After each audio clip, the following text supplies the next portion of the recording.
නමෝ තස්ස භගවතු අරහතෝ සම්මා සම්බුද්දස්ස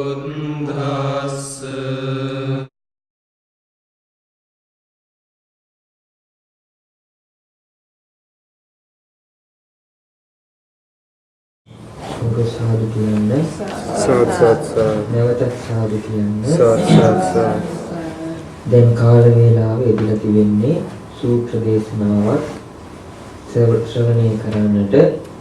ඊට මත්තෙන් අපි හැමදෙනාම අපගේ සිත කය වචනය යන තුන්දොරින්ම තුන් ලෝකාග්‍ර බුදුරජාණන් වහන්සේට අපගේ নমස්කාරය වේවා කියන අදහසින් තුන්වරක් নমස්කාර පාඨය සජ්ජායනා කරමු.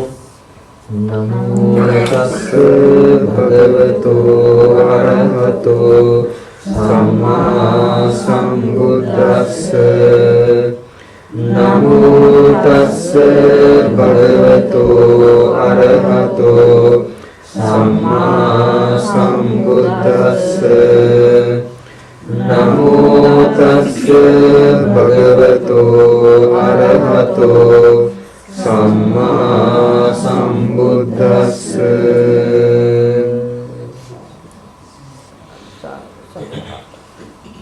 දෛනිකත්නි අද දවසේදී අපි කල්පනා කළා මේ පින්නතුන්ට කියා දෙන්නට ඒ දීඝනිකායෙහි දෙවෙනි කොටසට අයිති මහා ගෝවින්ද සූත්‍ර දේශනාව. මේ සූත්‍ර දේශනාවෙහි විශේෂයෙන්ම සඳහන් වෙලා තිබෙන්නේ බුදුරජාණන් වහන්සේගේ අතීත ජීවිතයක් ගැනයි. එතකොට අතීත ජීවිතයක බුදුරජාණන් වහන්සේ ගුණ දියුණු කළ හැටි විශේෂයෙන්ම ඒ සිව්වම විහරණයන් දියුණු කළ හැටි මේ සූත්‍රයේ සඳහන් වෙලා පවතිනවා.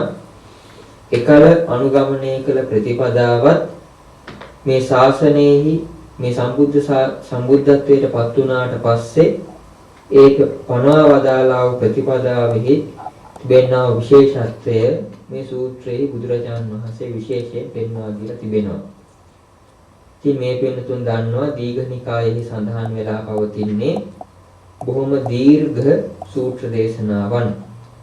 ඉතින් දීර්ඝ වශයෙන්ම තිබෙන්නේ මෙහි ඒ කතා ප්‍රවෘත්තිය තමයි ගොඩක් දීර්ඝ වශයෙන් තිබෙන්නේ. ඉතින් කාල වේලාව හැටියට හැකිතරම් කෙටියෙන් ඒ පෙන්වා දෙන්නටයි බලාපොරොත්තු වෙන්නේ. ඉතින් හැමදෙනාම බොහොම තැන්පත් වුණා වූ සිතකින් යුක්තව බොහොම නිවුණා වූ සිතකින් යුක්තව බොහොම එකඟ භාවයට පත් වුණා වූ සිතකින් යුක්තව වෙනත් කල්පනාවල යෙදෙන්නේ නැතුව බොහොම තැන්පත් වූ සිතින් බොහොම ශ්‍රද්ධාවෙන් යුක්තව මේ බුදුරජාණන් වහන්සේගේ බුද්ධ වචනය නේද අපට අසන්න ලැබෙන්නේ කියන දැඩි ශ්‍රද්ධාවෙන් යුක්තව මේ ධර්ම දේශනාව මේ සූත්‍ර දේශනාව ශ්‍රවණය කරා විතරක් බොහෝම කරුණාවෙන් බලාපොරොත්තු වෙනවා. තිබෙන්නවත්නි මේ මහා ගෝවින්ද සූත්‍ර දේශනාව පවත්වන්නා වූ කාලයේදී බුදුරජාණන් වහන්සේ වැඩ සිටියේ රජගහ නුවරට ආසන්නයේ තිබිච්ච ඒ ගිජුකුල පවුලේ. ඉතින් එදා මධ්‍යම රාත්‍රියේහි මුළු ප්‍රදේශයේම ආලෝකමත් කරගෙන මුළු ගිජුකුල පර්වතයේම බබළුවාගෙන බුදුරජාණන් වහන්සේ ළඟට පැමිණියා එක්තරා බලගතු දේවතාවෙක්. මේ දේවතාවගේ නම තමයි පංචසික. පංචසික කියලා කියන්නේ සිංහලෙන් කියන පන්සිලු කියන දේවතාවා. ඒ කියන්නේ මේ තවුතිසා දිව්‍ය ලෝකයේහි මේ සක්‍ර දේවේන්ද්‍රයාගේ වීණා වාදනය කරන ඒ නටුම් ගයුම් වාදන ආදී සම්බන්ධයෙන් හිටපු ප්‍රධාන දේවතාව තමයි මේ පංචසික කියලා කියන්නේ. ඉතින් වෙනත් ඔය සක්කපඤ්ඤ සූත්‍රය වගේ වෙනත් සූත්‍රවලත් මේ පංචසික කියන මේ දේවතාව ගැන විශේෂ කරුණු සඳහන් වෙලා පවතිනවා. ඉතින් මේ දේවතාවා බුදුරජාණන් වහන්සේ ගාවට ඇවිල්ලා බොහොම ආදරයෙන් වන්දනා කරලා එකක් පස්සව ඉඳගෙන බුදුරජාණන් වහන්සේට කියනවා භාග්‍යවත් බුදුරජාණන් වහන්සේ තවුතුසා දිව්‍ය ලෝකේ වාසය කරන දෙවියන්ගෙන් මම යම් කාරණාවක් අහලා තියෙනවා. ඒ අය මේ සිද්ධිය මට කියලා තිබෙනවා මේ කරුණු පෙන්වා දීලා තිබෙනවා. ඉතින් ඒක මට බුදුරජාණන් වහන්සේට කියා පාන්න අවසර දෙන්න කියලා කියනවා. එතෙන්දී බුදුරජාණන් වහන්සේ කියනවා හා හොඳයි. එහෙනම් ප්‍රකාශ කරන්න. මෙතෙන්දී මේ දේවතාව කියනවා භාගතුන් වහන්සේ බොහෝම ඉස්සර කාලේ බොහොම කාලාන්තරයකට ඉස්සර වෙලා ආත්ම භාව ගණනාවකට ඉස්සර වෙලා ඒ කියන්නේ බොහෝම අතීතයේ වෙච්ච සිද්ධියක් මේ ප්‍රකාශ කරන්නේ කියනවා බොහොම පෙර කාලයේදී එක්තරා 15ක් පොහොය දවසක වස් පවාරණය කරපු 15ක් පොහොය දවසක ඒ කියන්නේ බොහෝ දුරට මේ කියන්නේ වප් පොහොය ගැන වෙන්නට ඕනේ. ඉන් වප් පොහොයක් දවසේ රාත්‍රියේදී තවුතුසා දිව්‍ය ලෝකයේ දෙවි දේවතාවෝ මේ සුධර්මාගෙන දිව්‍ය සභාවට එකතු වුණා. මේ පින්නතුන් අහලා ඇති ඒ තවුතුසා දිව්‍ය ලෝකයේ තිබෙන විශේෂ දේව සභාවක්, ධර්ම සභාවක්, සුධර්මා කියලා දිව්‍ය සභාවක්. ඒකට මේ සුධර්මා දිව්‍ය සභාවෙහි දෙවි දේවතාවෝ එක්කාසු වෙලා ධර්මයේ සමහරු දේශනා කරනවා, සමහරු ශ්‍රවණය කරනවා, සාකච්ඡා කරනවා. ඉතින් ඔය දහම් පොත්පත්වල අටුවා ග්‍රන්ථවල ආදී පෙන්වා දීලා තිබෙන විදිහට 15ක් පොහොය දවසට ඒ වගේම අමාවක පොහොය දවසට අටවක් පොහොය දෙකටත් මේ දිව්‍ය ලෝකයේ සිටින්නා වූ දෙවි දේවතාව මනුෂ්‍ය ලෝකයට පැමිණෙනවා. ඒ මොකටද පැමිණෙන්නේ? මනුෂ්‍ය ලෝකයේ සිටින්නා වූ ගුණවතුන් කවුද, නුගුණවතුන් කවුද කියන එක දැනගන්නට. පෙන්වා දීලා තිබෙනවා 15ක් පොහොය දවසට සතරවරම් දෙවිවරු තමයිලු මේ ලෝකේ සිසාරා යන්නේ. දෙවිවරුන්ගේ දිව්‍ය පුත්‍රවරු පැමිණෙනවා මහ පොළොවට. ඒ වගේම අටවක් පොහොය දෙකට ඒ අටවිසි සෙන්පතිවරු මේ මහ පොළොවට පැමිණෙනවා. පැමිණෙන ලෝකේ සිසාරා යමින් ඒ ප්‍රදේශවලට අධිග්‍රහිතව වෘක්ෂයන්ට අධිග්‍රහිතව සිටින විමාන දේවතාවෝ, බුහුමාටු දේවතාවෝ ඉන්නවනම් ඒ අයගෙන් විස්තර ලබා ගන්නවා. මොනවාද විස්තර? මේ එක් පුරුෂයන් හෝ කාන්තාවන් හෝ කළා වූ හොඳ නරක පින් දහම් පාප කර්මයන් ගැන විස්තර දැනගන්නවා. ඒ විස්තර සටහන් කරගෙන ගිහිල්ලා ඒ හැමදෙනාම ඒ හැම පොහොය දවසකටම මේ සුධර්මා දිව්‍ය සභාව හමුවේ සියලු දෙවි දේවතාවෝ රැස් වුණාම ඒ ප්‍රකාශය ඉදිරිපත් කරනවා. අසවල් ප්‍රදේශයේ අසවල් කාන්තාව මේ විදිහ හොඳ වැඩක් කරලා තිබෙනවා ආදී වශයෙන්. එතකොට දැන් යම් කෙනෙකුට හිතන්න පුළුවන් මේක කොහොමද මතක තබා ගන්න, මේ ලෝකෙ කොච්චර ජනගහනයක් ඉන්නවද, කොච්චර ඒවා සටහන් කරගන්නේ කොහොමද කියලා. සටහන් කරගන්නවා කියලා කියන්නේ මේ පොත්පත්වල පත්‍රවල ලියා ගන්නව නෙවෙයි. ඒ දෙවියන්ගේ දිව්‍ය අධිෂ්ඨානයන් හිතේ මතක තබා ගන්නවා. ඒ චිත්ත තරංග ආකාරයෙන් තමයි අනික් දෙවිවරුන්ට මේ පණිවිඩය ලබා දෙන්නේ. Taman හමුවට පැමිණියාම. එතකොට කටින්ම කතා කරලා ඒවා ප්‍රකාශ කරනව නෙවෙයි. එතකොට සිතුවිලි මාත්‍රයෙන් තමයි එතකොට බොහොම වේගයෙන් ඒ සිතුවිලි බොහොම වේගෙන් ගමන් කරන නිසා සිතුවිලි මාත්‍රයෙන් මේ විස්තර ඔක්කොම සලසා දෙනවා. එතකොට මේ විදිහට ලෝකයේ හැම කෙනෙක් ගැන ප්‍රකාශය ඉදිරිපත් වෙන හැම සතියකටම සැරයක්. හැම සතියකටම පොහොයක් ලැබෙන නිසා ඒ පොහොයට මේ සියලුම දෙවි දේවතාවන් ඉදිරියේ මේ ප්‍රකාශය ඉදිරිපත් වෙනවා.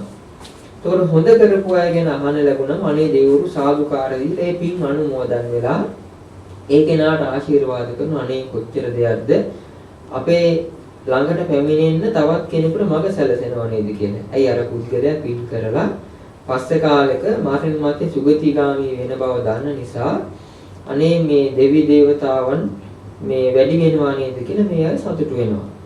ඒ වගේම යම් කෙනෙක් කළා වූ පාප කර්මයන් ගැන අහන්න ලැබිලා දෙවි දේවතාවෝ ශාසනයක් පවතිනා වූ කාලයේදී පවා මෙහෙම පව් කරගෙන අපායගාමී වෙනවා නේද කියලා. ඉතින් අන්න ඒ වගේ ඒ සෑම පොහොයකටම සැරයක් එහෙම රැස් වෙන එකක් තවත් එක් පොහොය දවසක් ගැනයි මේ කියවෙන්නේ. 15ක් පොහොය දවසක් බොහෝම කාලයකට ඉස්සර කෙන බුදුරජාණන් වහන්සේගේ පෙර ආත්ම භාවයක්. එතකොට එදා ඒ තවුසා දිව්‍ය ලෝකයේහි දිව්‍ය සභාවට දෙවි දේවතාවෝ එක් රැස් වෙනවා. එතකොට මහේශාක්‍ය දෙවිවරු හැම පැත්තෙම දැන් පිරීලා සිටිනවා. එතකොට හතරාරම් දෙවිවරු 4 දෙනා 4 පැත්තෙන් ඉන්නවා.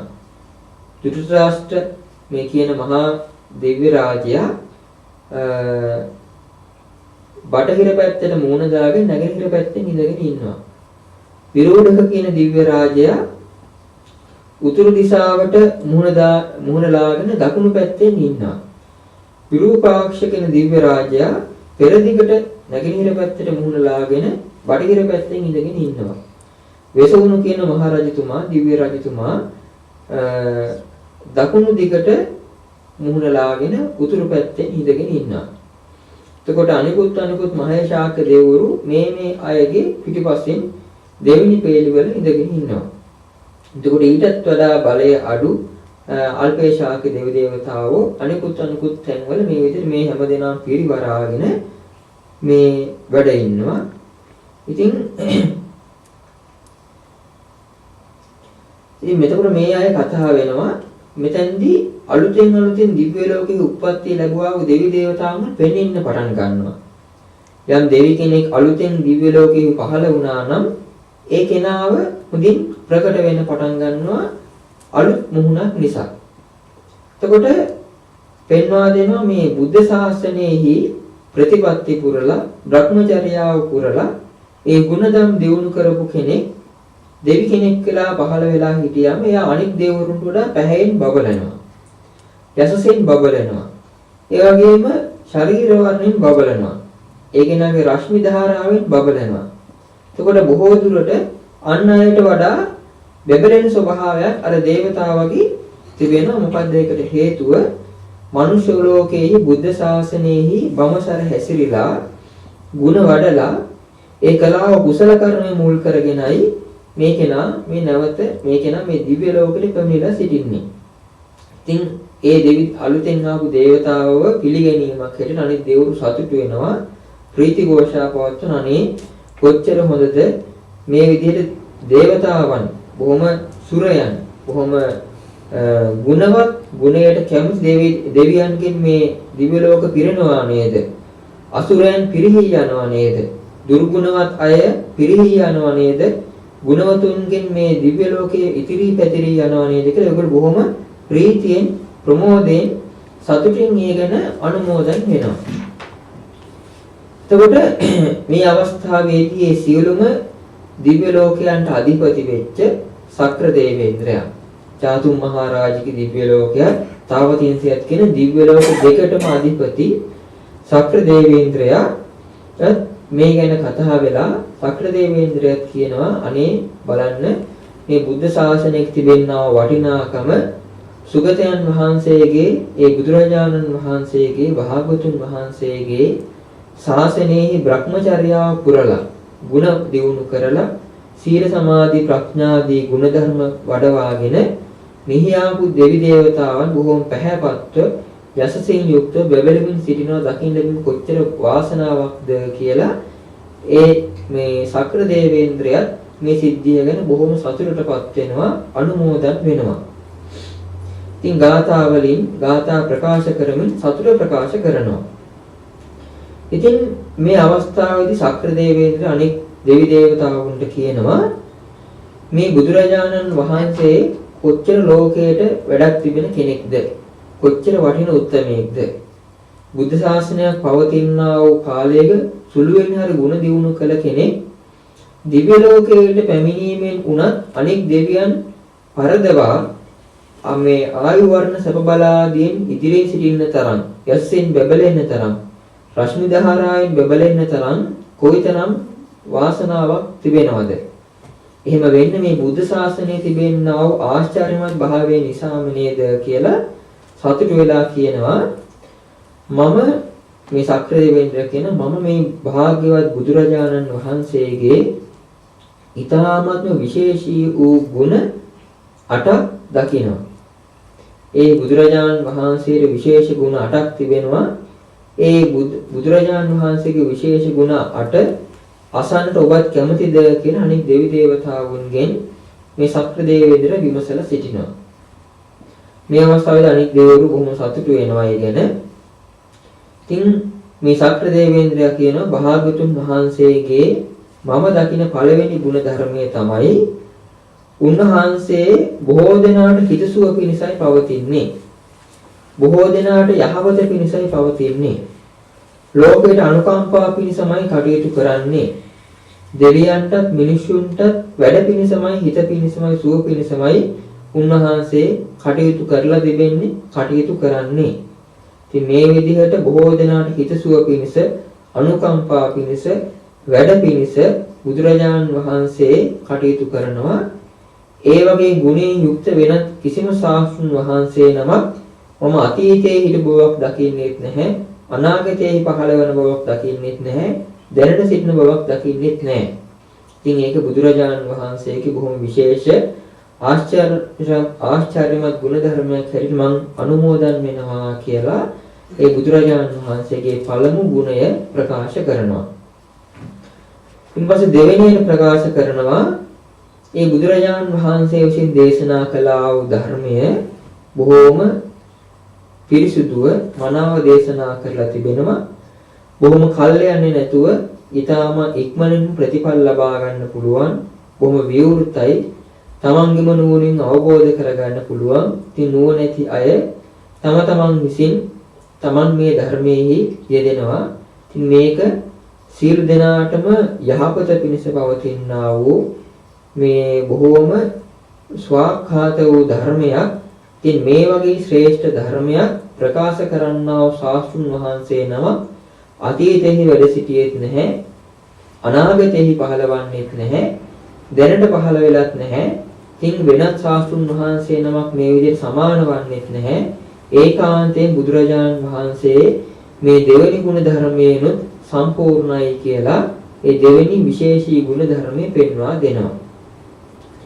ඊපස්සේ තුන්වෙනිව පෙන්වා දෙනවා බුදුරජාණන් වහන්සේගේ මා දකින්න විශේෂී තුන්වෙනි ගුණ ධර්මයේ තමයි උන්වහන්සේ දේශනා කරනවා මෙන්න මේ දේවල් කුසල, මෙන්න මේ දේවල් අකුසල, මෙන්න මේ දේවල් තමයි වැරද්ද, මෙන්න මේ දේ තමයි නිවැරද්ද, ඉතින් මේ දේ තමයි හරි දේ, මෙන්න මේ දේවල් තමයි දියුණු කරගත යුතු, මෙන්න මේ කුසල ධර්මයන් තමයි දියුණු කරගත යුතු, මේ අකුසල ධර්මයන්ගෙන් තමයි ඉවත් විය යුතු. ඒතකොට මේ ප්‍රතිපදාව තමයි දියුණු කරගත යුත්තේ. මේ ප්‍රතිපත්තීන් තමයි මගහැරවිය යුත්තේ. මේක තමයි උසස් දේ, මේක තමයි පහත් දේ ආදී වශයෙන් මේ ලෝකයේ තිබෙනා වූ සියලුම ධර්මතා මනාව බෙදලා වෙන් කරලා පෙන්වා දෙනවා. එතකොට මේ විදිහට මනාව සියලු ධර්මතා බෙදලා වෙන් කරලා පෙන්වා දෙන බුදුරජාණන් වහන්සේගේ මේ හැකියාව වෙනත් කිසිදු ශාස්ත්‍රඥ වහන්සේ නමකට ඇත්තේ නැහැ. එවැනි හැකියාවකින් යුතු ශාස්ත්‍රඥ වහන්සේ නමක් අතීතයේ වැඩ සිටියෙත් නැහැ, අනාගතයේ පහළවන්නේත් නැහැ, දැනට සිටින්නෙත් නැහැ. ඒ භාග්‍යතුන් වහන්සේම පමණයි. ඉතින් ඒකාන්තයෙන් බුදුරජාණන් වහන්සේගේ ඒ තුන්වෙනි ආශ්චර්යවත් ගුණ ධර්මයක් මම අනුමෝදන් කරනවා කියලා ඒ ගාථාවක් ප්‍රකාශ කරනවා. හතරවෙනි ප්‍රකාශ කරනවා ඒ බුදුරජාණන් වහන්සේ විසින් පෙන්වා දුන්නා වූ යම් ප්‍රතිපදාවක් තිබෙනවා නම් ඒ ප්‍රතිපදාව ශ්‍රාවකයන්ට මේ ප්‍රතිපදාව අනුගමනය කරන්න කියලා පෙන්වා දුන්න යම් ආරෂ්ඨාංග මාර්ගයක් තිබෙනවා නම් ඒ ආරෂ්ඨාංග මාර්ගය එහි ඵලයේ ලෙස පෙන්වා දුන්නා වූ නිර්වාණ ධාතුවත් කියන මේ දෙක මනාව බැලපිලා යනවා. හරියට ගංගාවේ ජලයයි මහ මුහුදේ ජලයයි එකතු වෙනාට පස්සේ ඒව මුදින් සැසඳිලා යනවා වගේ මේ නිවන පිළිවෙතත් ප්‍රතිපදාවක් කියන මේ දෙක හොඳට සැසඳෙනවා. කිසිම කෙනෙකුට සාධාරණ කරුණු සහිතව පෙන්වා දෙන්න පුළුවන් කමක් නැහැ මේ ප්‍රතිපදාව අනුගමනය කළොත් නිවන් දකින්න බැහැයි කියලා. එතකොට කිසිදු කෙනෙකුට පෙන්වා දෙන්න පුළුවන් කමක් නැහැ සාධාරණ කරුණු සහිතව මේ නිවන කියන එකක් ඇත්තේ නැහැ කියලා. එතකොට මේ නිවන පිළිවෙතත් කියන මේ දෙකම හොඳින්ම සැසඳේ යනවා. ඉතින් මේ නිවන ගැන පෙන්වා දුන්නා වූ ඒ ප්‍රතිපදාවත් හොඳින් පනවා වදාලා බුදුරජාණන් වහන්සේ වගේ හැකියාවක් තිබෙන එම ප්‍රතිපදාවත් ඵලයක් කියන මේ දෙකම හොඳින් පෙන්වා දෙන්න පුළුවන් වෙනත් කිසිදු ශාස්ත්‍රුන් වහන්සේ නම අතීතෙහි වැඩ සිටියෙත් නැහැ, අනාගතෙහි පහළවන්නේත් නැහැ, දැනට සිටින්නෙත් නැහැ භාග්‍යවත් බුදුරජාණන් වහන්සේ ඇරෙන්නට. ඉතින් උන්වහන්සේගේ ඒ හතරවෙනි ගුණ ධර්මයක් මම බොහෝම සතුටින් අනුමෝදන් කරනවා කියලා අනෙක් දෙවි දේවතාවුන් ප්‍රකාශ කරනවා. පස්වෙනියට දේශනා කරනවා ඒ බුදුරජාණන් වහන්සේගේ ප්‍රතිපදාවෙහි හිටිය ප්‍රතිපදාව අනුගමනය කරන්නා වූ ශ්‍රාවකයන් වහන්සේලා කොටස් දෙකකට බෙදන්නට පුළුවන්. කොටස් දෙක තමයි සේඛ අසේඛ කියලා කියන්නේ. අසේඛ කියලා කියන්නේ ඒ නිවන් මගෙහි හික්මිල අවසාන කෙනා. නිවන් මගෙහි හික්මිල අවසාන කෙනා තමයි රහතන් වහන්සේ. ඒ වගේම සේඛ කියලා කියන්නේ නිවන් මගෙහි හික්මෙන්නා වූ අය. නිවන් මගෙහි හික්මෙන්නා වූ අය කවුද?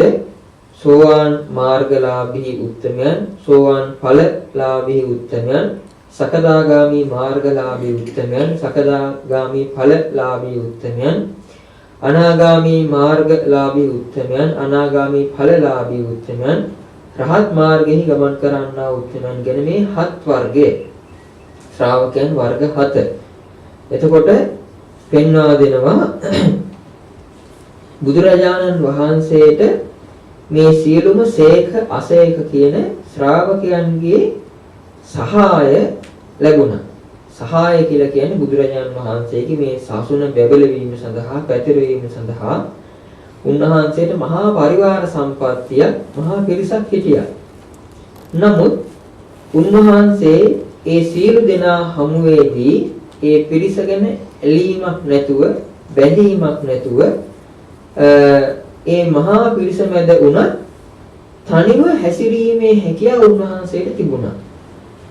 ඒ කියන්නේ මෙතනදී පෙන්වා දෙනවා ඒ කිසිදු පුද්ගලයෙක් ගැනවත් බැඳීමක් ඇත්තේ නැහැ. ඒ කිසිදු කෙනෙක් එක්ක බැඳීමකින් තොරව ඒකාරාමතාවයෙහි යෙදෙනවා කියලා එකට කියන්නේ. කියන්නේ සියලු දෙනා මැද්දේ ශුන්‍යාගාරයේ අභිරමණය කරනවා. මේ හුදකලාව හැසිරීමේ හැකියාව තිබුණා. කොහොමද උන්වහන්සේට පුළුවන් අර මහා පිරිස මැද්දේ උනත් ඵල සමවතට සමවැදිලා නිරෝධ සමාපත්තීන් ආදී සමාපත්තීන් සමවැදිලා සිතින් හුදකලා වෙන්නට. අන්න ඒකයි ශාසනයේ සැබෑම හුදකලාව කියලා කියන්නේ. ඔය දසධම්ම සූත්‍රයේ සඳහන් වෙලා තියෙන භික්ෂුන් වහන්සේලාට පවා නිතර මෙනෙහි කළ යුතු කාරණාවක් හැටියට කච්චිනුකෝහං ශුඤ්ඤාගාරේ අභිරමාමීති පබ්බජිතේන අභින්නම් පච්චවෙක්කිතබ්බං. මම මේ ශුඤ්ඤාගාරයේ හිස් තැනකද වාසය කරන්නේ. එතකොට හිස් තැනක වාසය කරනවා කියලා කියන්නේ එතකොට හිස් තැනකටම ගිහිල්ලා ඉන්නවා කියන පමණක් නෙවෙයි.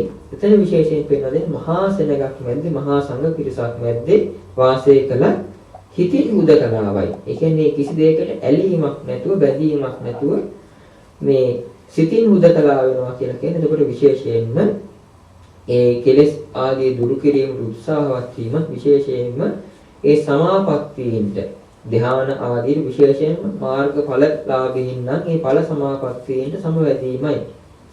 ඉතින් මෙතෙන්දී මේ සක්‍ර දේවෙන්ට ප්‍රකාශ කරනවා මේ විදිහට මහා පිරිසක් මැද්දේ වුණත් ඒ පිරිසට ඇලීමක් නැතුව ඒකාරාමතායෙහි දෙන්නට පුළුවන්. හිතින් හුදකලා වාසය කරන්න පුළුවන්.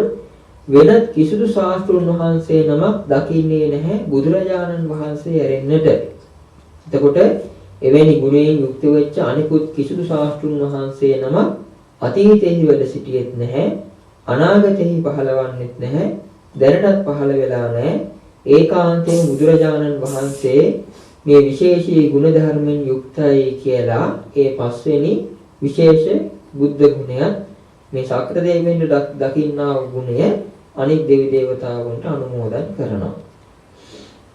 ඊට පස්සේ 6 වෙනිව ප්‍රකාශ කරනවා බුදුරජාණන් වහන්සේට මොහොත් ප්‍රත්‍යලාභ විශේෂයෙන් ලැබෙනවා.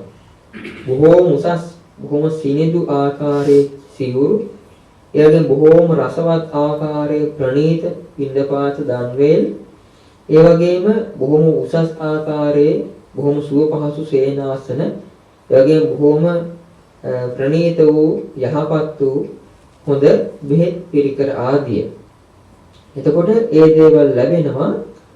බොහොම උසස් ආකාරයෙන් කීර්ති ഘോഷාවන් ලැබෙනවා, ප්‍රශංසාවන් ලැබෙනවා, බොහොම හොඳින් පරිවාර සම්පත්තීන් ආදී ලැබෙනවා.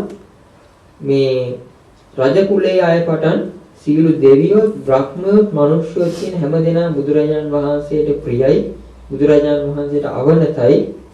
නමුත් බුදුරජාණන් වහන්සේ ඒ කිසිදු දෙයක් ගැන හිතන්නේ නැතුව ඒ ලැබෙන්නා වූ ලාභ, සත්කාර, කීර්ති, ප්‍රශංසා ආදී ගැන ඇලීමකින් තොරව ජීවිතමද, ආරෝග්‍යමද, තරුණ මද ආදී මේ මදයන්ට, ප්‍රමාදයන්ට අහු වෙන්නේ නැතුව මේ ආහාර පාන ගන්නවා, මේ සිව්පසේ පරිභෝග කරනවා.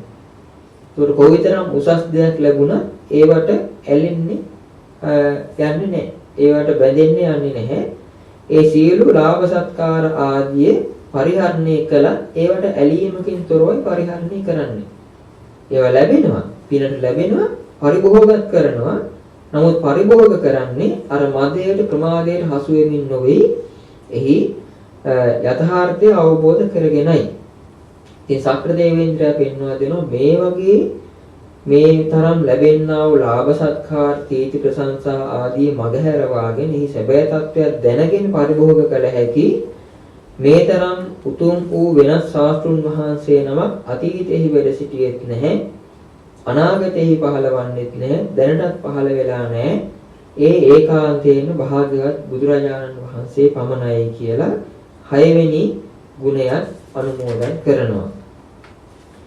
ඉන්පස්සේ 7 වෙනියට පෙන්වා දෙනවා බුදුරජාණන් වහන්සේ යමක් දේශනා කළා නම් ඒකාන්තයෙන්ම ඒක සත්‍යයක්.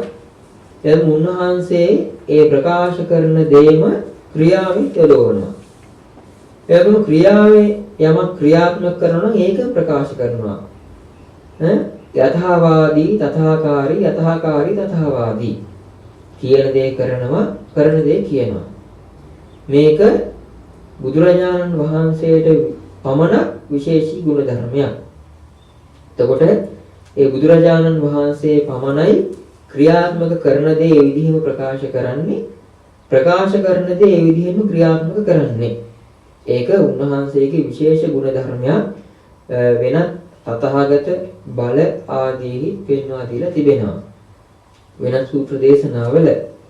එතකොට පෙන්වා දෙනවා ශාස්ත්‍ර දේවේන්ද්‍රයා මේ විදිහට ධම්මානුධම් ප්‍රතිපදාවෙහි යෙදෙන යථාවාදී, තථාකාරී, යථාකාරී, තථාවාදී කියන ගුණයෙන් යුක්ත වෙච්ච වෙනස් ශාස්ත්‍රුන් වහන්සේ නමක් මේ මුළු තුන් ලෝකයටම අතීතෙහි සිටියෙත් නැහැ, අනාගතෙහි පහළවන්නේත් නැහැ, දැනටත් වැඩ සිටින්නේ නැහැ.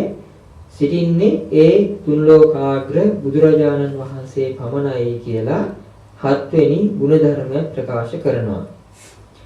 8 වෙනියට පෙන්වා දෙනවා ඒ භාග්‍යවත් බුදුරජාණන් වහන්සේ ඒ උත්තමයන් වහන්සේලාටම විශේෂී වූ, ආර්යයන් වහන්සේලාටම විශේෂී වූ ඒ ආරෂ්ඨාංග මාර්ගය අනුගමනය කරලා සියලු විචිකිච්ඡා, සැක සංකාදී දුරු කරලා සිටින්නේ.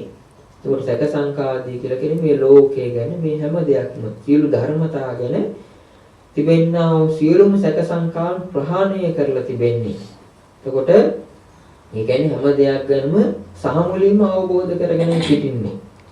හැම දෙයකින් අතහා ස්වභාවයේ, තථා ස්වභාවය අවබෝධ කරගෙන සිටින්නේ. ඒ කියන්නේ බුදුරජාණන් වහන්සේ සර්වඥතා ඥානෙ යුක්තයි කියන එකයි මෙතන ප්‍රකාශ කරන්නේ. එතකොට සියලුම ආකාරයේ සැක සංකා සම්පූර්ණයෙන් ප්‍රහාණය කරලා මේක වෙන්නේ කොහොමද, මේක වෙන්නේ කොහොමද, කොහොම කළොත්ද මේ විදිහට වෙන්නේ ආදී වශයෙන් තිබෙනා සියලුම කුතුහලයන්, සියලුම විමතීන් ආදියත් සහ මුලින්ම ප්‍රහාණය කරලා සම්පූර්ණයෙන්ම මේ සියලු නුවණ, ඥානය අවදි කරගෙනයි වාසය කරන්නේ. එතකොට සියල්ල අවබෝධ කරගත්තු මේ වගේ සර්වඥතා ඥානෙ යුක්ත වෙච්ච වෙනත් කිසිදු ශාස්ත්‍රුන් වහන්සේ නම අතීතයේ වැඩ සිටියෙත් නැහැ, අනාගතයේ පහළවන්නේත් නැහැ, දැනටත් වැඩ සිටින්නේ නැහැ. මේ භාගවත් බුදුරජාණන් වහන්සේ පමණමයි කියලා මේ 8 වෙනි ගුණ ධර්මයක් මේ ශක්‍ර දේවේන්ද්‍රයා පෙන්වා දෙනවා. දැන් අපි මතක් කරලා බැලුවොත් මේ ශක්‍ර දේවේන්ද්‍රයා විශේෂයෙන් බුදුරජාණන් වහන්සේගේ දකින්නා වූ විශේෂී ගුණ 8ක් තමයි මේ ප්‍රකාශ කළේ. නැවත මතක් කරගන්න ඕන පළවෙනි එක තමයි සීල දෙවියන්ට සීල මිනිසයන්ට මේ මුළු ලෝකයටම හිත පිනිස සුව පිනිස වැඩ පිනිසමයි බුදුරජාණන් වහන්සේ පිළිවෙතෙහි යෙදෙන්නේ. බුදුරජාණන් වහන්සේ කටයුතු කරන්නේ. ඒ පළමුවෙන් බොහොම කෙටියෙන් කියන්නේ දෙවෙන්න තමයි බුදුරජාණන් වහන්සේගේ ධර්මය ඒකාන්තයෙන්ම මේ ස්වාක්ඛාතයි ඒ වගේම සම්දිට්ඨිකයි අකාලිකයි ආදී. ඒකට මේවා මෙහිම ධර්මයක් ප්‍රකාශ කරන්න පුළුවන් ශාස්ත්‍රුන් වහන්සේ නමක් වෙන්නේ ඇත්තේ නැහැ. තුන්වෙනි තමයි බුදුරජාණන් වහන්සේ හරි මොකද්ද වැරද්ද මොකද්ද කුසලයේ මොකද්ද අකුසලයේ කුමක්ද අනුගමනය කළ යුත්තේ කුමක්ද අනුගමනය නොකළ යුත්තේ කුමක්ද දියුණු කරගත යුත්තේ කුමක්ද ප්‍රහාණය කළ යුත්තේ කුමක්ද ආදී වශයෙන් මේ විදිහට කුසලයේ අකුසලයේ ආදී සියලු ධර්මතාවන් හොඳින්ම අවබෝධ කරගෙන පණවා වදාරනවා. එතකොට මේ ගුණයෙන් යුක්ත වෙනත් කිසිදු ශාස්ත්‍රුන් වහන්සේ නමක් නැහැ. හතරවෙන්න තමයි බුදුරජාණන් වහන්සේගේ ශාසනයෙහි ප්‍රතිපදාවත් නිර්වාණ ධාතුවත් කියන මේ දෙකම හොඳින් සැසඳිලා යනවා. එතකොට ඒ වගේ ප්‍රතිපදාවත් බලාපොරොත්තු වන්නා වූ ඵලයක් කියන මේ දෙකම හොඳින් සැසඳී යාමට හැකි විදිහට ධර්මයේ දේශනා කළ හැකි වෙනත් කිසිදු ශාස්ත්‍රුන් වහන්සේ නමක් නැහැ. ඒ බුදුරජාණන් වහන්සේ පමණයි. ඒ හතරවෙන්න. පස්වෙන්න තමයි බුදුරජාණන් වහන්සේට කොයිතරම් විශේෂ ආකාරයෙන් මහා ශ්‍රාවක පිරිසක් උන්වහන්සේ වට කරගෙන හිටියත් උන්වහන්සේට හැකියාව තිබෙනවා ඒ කිසිදු කෙනෙක් ගැන සිතින් පවා ඇලීමකින් බැඳීමකින් තොරව තමන්ගේ ඵල සමාපත්තියෙන් සමවැදිලා මේ තනිව සිතින් තනිව වාසය කරන්න. ඒ තමයි පස්වෙන්න. හයවෙන්න තමයි කොයිතරම් ලාභ සත්කාර කීර්ති ප්‍රශංසා ආදී ලැබුණත් ඒ කිසිවකට ඇලීමකින් තොරව කොයිතරම් කීර්තියක් ලැබුණත් ඒ කිසිවකට ඇලීමකින් තොරව ඒ දේවල් පරිහරණය කිරීමේ හැකියාව බුදුරජාණන් වහන්සේට තිබෙනවා. හත්වෙන්න තමයි බුදුරජාණන් වහන්සේ යමක් ප්‍රකාශ කරනවා නම් ඒකම ක්‍රියාත්මක කරනවා. යම් ආකාරයකට කටයුතු කරනවා නම් ඒ කටයුතු ඒකම ප්‍රකාශ කරනවා. යථාවාදී තථාකාරී යථාකාරී තථාවාදී. ඒ වගේම අටවැන්න තමයි බුදුරජාණන් වහන්සේ සියලුම ධර්මතාවන් ගැන තිබෙනා සියලු සැක සංකා විමතීන් කුතුහලයන් ආදී සම්පූර්ණයෙන් ප්‍රහාණය කරලා සියල්ල ගැන සහ මුලින්ම අවබෝධ කරගෙන සර්වඥතා ඥානෙ උපදවාගෙනයි වාසය කරන්නේ. ඒ තමයි 8 වෙනි ගුණ ධර්මය. මේ ශක්‍ර දේවේන්ද්‍රයා මේ බුදුරජාණන් වහන්සේ සතුව තිබෙන ශක්‍රය විශේෂයෙන් දකින්නා මේ ගුණ 8 ප්‍රකාශ කරමින් මේ අනිත් දෙවි දේවතාවුන්ටත් මේක අනුමෝදන් කළා. අනුමෝදන් කළා අනිත් දෙවි දේවතාවන් බොහෝම ප්‍රීතියට සතුටට සැනසීමටපත් වුණා. ඉතින් එතකොට සමහර දෙවිවරු බොහොම හඬින් ප්‍රකාශ කරන්න පටන් ගත්තා අනේ ශක්‍ර දේවේන්ද්‍රය ඉතින් මේ තරම් වටින මේ තරම් ගුණවත් බුදුරජාණන් වහන්සේලා 4 නමක් ලෝකයට එකවර පහළ වෙනවා නම් කොච්චර හොඳද කියලා. ඒක දෙවියන්ටත් මිනිස්සුන්ටත් කොච්චර වැඩ පිණිස හිත පිණිස සුව පිණිස පවතිනවද කියලා කියනවා. ඒකට තවත් සමහර අය කියන 4 දෙනෙක් කෙසේ වෙතත් බුදුරජාණන් වහන්සේලා 3 නමක්වත් පහළ වෙනවා නම් ඒක කොච්චර හොඳද කියලා. එතකොට තවත් දෙවිවරු කෑ ගහලා කියනවා 3 නමක් කෙසේ වෙතත් බුදුරජාණන් වහන්සේලා දෙනමක්වත් මේ විදිහට ලෝකයට පහළ වෙලා ධර්මයේ දේශනා කරනවා නම් ඒක සියලුම ලෝකයට කොච්චර හිතසුව පිණිස පවතිනවද කියලා. එතකොට මෙතෙක් ශක්‍ර දේවේන්ද්‍ර කියනවා කවදාවත් එක් ලෝක ධාතුවක සම්මා සම්බුදුරජාණන් වහන්සේලා දෙනම එකවර පහළ වීම කියන කවදාවත් සිද්ධ වන්නේ නැහැ. ඒක අට්ඨානයි. සිද්ධ නොවන දෙයක්. එක අවස්ථාවක එක ලෝක ධාතුවක පහළවන්නේ එක් සම්මා සම්බුදුරජාණන් වහන්සේ නමක් පමණයි. ඉතින් ඒ නිසා අපි ප්‍රාර්ථනා කරන්න ඕනේ මෙහිමයි, අපි කල්පනා කරන්න ඕනේ මෙහිමයි. ලෝකයට පහළ වෙලා සිටින මේ භාගතුන් වහන්සේ බොහෝ කලක් නිදුක්ව නිරෝගීව වැඩ සිටිනාසේක්වා කියලා අපි කල්පනා කරන්න ඕනේ. ඒක දෙවියන්ට මිනිස්සුන්ට බොහෝ කලක් හිතසුව පිණිස පවතීවි කියලා සක්‍ර දේවේන්ද්‍ර ප්‍රකාශ කරනවා. ඉතින් ඊන්පස්සේ දෙවි දේවතාවෝ ඒ යම් යම් කාරණාවන්ටද මේ දිව්‍ය සභාවට රැස්ුනේ. ඒ කාරණාවන් සාකච්ඡා කරලා තම තමන්ගේ ආසනවලම හිඳගෙන හිටියා.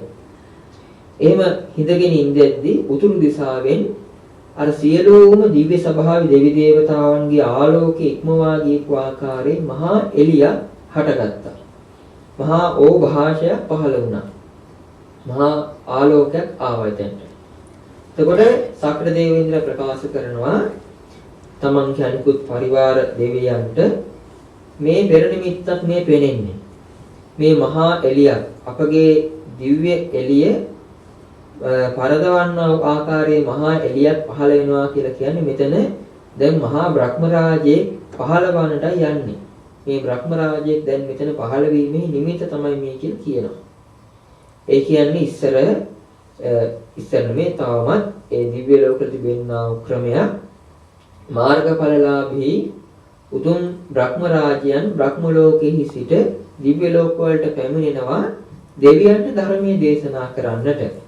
ඉතින් අර සුධර්මා දිව්‍ය සභාව රැස් වෙච්ච අවස්ථාවේ දෙවියන්ට ධර්මයේ දේශනා කරන්නටයි ඒ බ්‍රහ්ම රාජයෙක් පැමිණෙන්නේ. එතකොට මේ අවස්ථාවේ අනෙක් දෙවි දේවතාවෝ කල්පනා කළා අපි මේ මොකද්ද මේ ආලෝකය තව තවත් විමසලා බලන්න ඕනේ. මේ ගැන දැනගන්න ඕනේ කියලා. ඉතින් මෙතන පෙන්වා දෙනවා මේ බ්‍රහ්ම රාජයා මේ දිව්‍ය ලෝකයට ආවනම් නමුත් මේ බ්‍රහ්ම රාජයාගේ රූපය පෙනෙන්නේ නැහැ. පෙනෙන්නේ නැත්තේ මේ ශරීරය බොහොම සියුම් නිසායි. එතකොට පෙනෙන්න නම් එක්කම දිව්‍ය ලෝකෙහි පිහිටන්නට නම් මේ දිව්‍ය ලෝකෙහි බිම පය ගහලා හිටින්නට නම් ඒ බ්‍රහ්ම රාජයාගේ ශරීරයේ දල භාවයට, ඒ කියන්නේ ගොරෝසු බවට පත් කර ගන්නට ඕනේ. ඕලාරික බවට පත් කර ගන්න ඕනේ. එහෙම පත් කරගත්තේ නැත්නම් අනිත් දෙවියන්ට මේ බ්‍රහ්මව දැකීමේ හැකියාවක් නැහැ. නිකන් උදාහරණයක් කල්පනා කරලා බැලුවොත් දැන් දිව්‍ය ලෝකේ ඉන්න දෙවි කෙනෙක් මනුෂ්‍ය ලෝකයට පැමිණියා නම් මනුෂ්‍යයන්ගේ ශරීරවලට වඩා බොහොම සියුම් ආකාරයේ ශරීර තමයි දෙවියන්ට තිබෙන්නේ. ඒ නිසා දිව්‍ය ශරීරෙ මිනිසුන්ට පෙනෙන්නේ නැහැ. පෙනෙන්නට නම් දෙවියන් ශරීරය ගොරෝසු කර ගන්නට ඕනේ. මේ පොළොවේ පය ගහලා ඉන්න පුළුවන් කමක් නැහැ. පොළොවේ ගිලෙනවා. එසේ නොවනම් මේ ශරීරය ගොරෝසු කර ගන්න ඕනේ. උර ආන් ඒ වගේ තමයි බ්‍රහ්ම රාජයේ දිව්‍ය ලෝකෙට පැමිණියා නම් එතෙන්දි ඒ බ්‍රහ්මයා නොපෙනෙන නිසා බ්‍රහ්මයා තමගේ ශරීරයේ ගොරෝසු බවට පත් කර ගන්නට ඕනේ. ඒක හිතලා බලන්න මේ දිව්‍ය ලෝක බ්‍රහ්ම ලෝක අතර කොයිතරම් වෙනසක් පවතිනවද? එතකොට හිතන්න මේ බ්‍රහ්මයන් කියන්නේ දෙවියන්ට වඩා කොච්චර පිනෙන් අධික පිරිසක්ද කියලා. ඉතින් මෙතෙන්දී මේ සූත්‍ර දේශනාවේ පෙන්වා දෙනවා මේ විදිහට මේ බ්‍රහ්ම රාජ්‍යය පහළ වෙද්දී අනෙක් සියලුම දෙවි දේවතාවන්ගේ තිබෙනා වූ බලය, යසස, කීර්තිය, පැහැ සියල්ලම පරදවාගෙන තිබෙනා වූ බැබලීමක් යසසක් තමයි මේ බ්‍රහ්ම රාජයාට ලැබෙන්නේ. ඉතින් මෙතෙන්ට මේ පැමිණියේ සනත් කුමාර කියන මහා බ්‍රහ්ම රාජයා. ඉතින් මහා බ්‍රහ්ම රාජයා මෙතන පහළ වෙලා මේ පහළ වෙන්න හදනකොට අනිත් දෙවි දේවතාවෝ නැගිටලා වන්දනා කරන්න ගියේ නැහැ. මොකද ඒ අය කල්පනා කළා ඒ අය තම තමන්ගේ ආසනවල ඉඳගෙන හිටියා. මේ බ්‍රහ්ම රාජය දැන් මෙතෙන්ට පහළ වෙලා යම් දෙවි කෙනෙක්ගේ ආසනයක තමයි ඉඳගන්නේ. පොඩි යම් දෙවි කෙනෙක්ගේ ආසනයක ඉඳගත්තොත් එහෙම යම් ආසනයක් තෝරාගෙන ඉතින් එතකොට මේ දෙවි කෙනා බොහොම සතුටටපත් වෙනවා. මගේ ආසනයේ නේද ඉඳගත්තේ කියලා.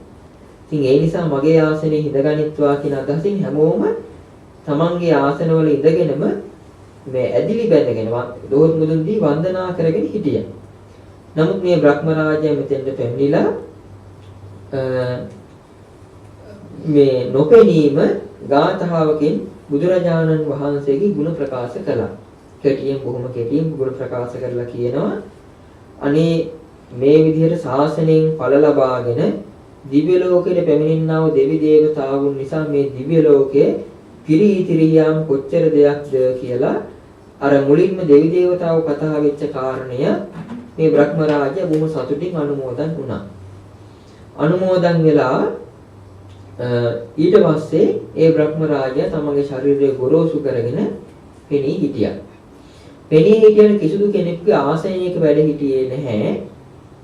මොකද කලේ අර සියලු දෙනාටම ඉහළින් දිව්‍ය ලෝකයේහි තෞස්සා දිව්‍ය ලෝකයේ සුධර්මා දිව්‍ය ස්වභාවයේ අහසේ පළඟම් බැඳගෙනයි හිටියේ.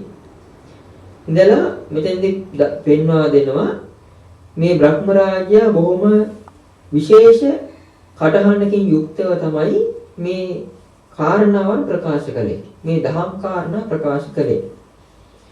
මෙතෙන්දි පෙන්වා දෙන මේ බ්‍රහ්මස්වරයෙන් යුක්තව කියලා. අපි අහලා තිබෙනවා බුදුරජාණන් වහන්සේගේ කටහඬ ගැන කියනකොට උන්වහන්සේට අංග 8කින් යුක්ත වෙච්ච බ්‍රහ්මස්වරයක් තිබුණා කියලා. ඒතර බ්‍රහ්මස්වරය කියලා කියන්නේ මේක විශේෂ අංග 8කින් යුක්තයි.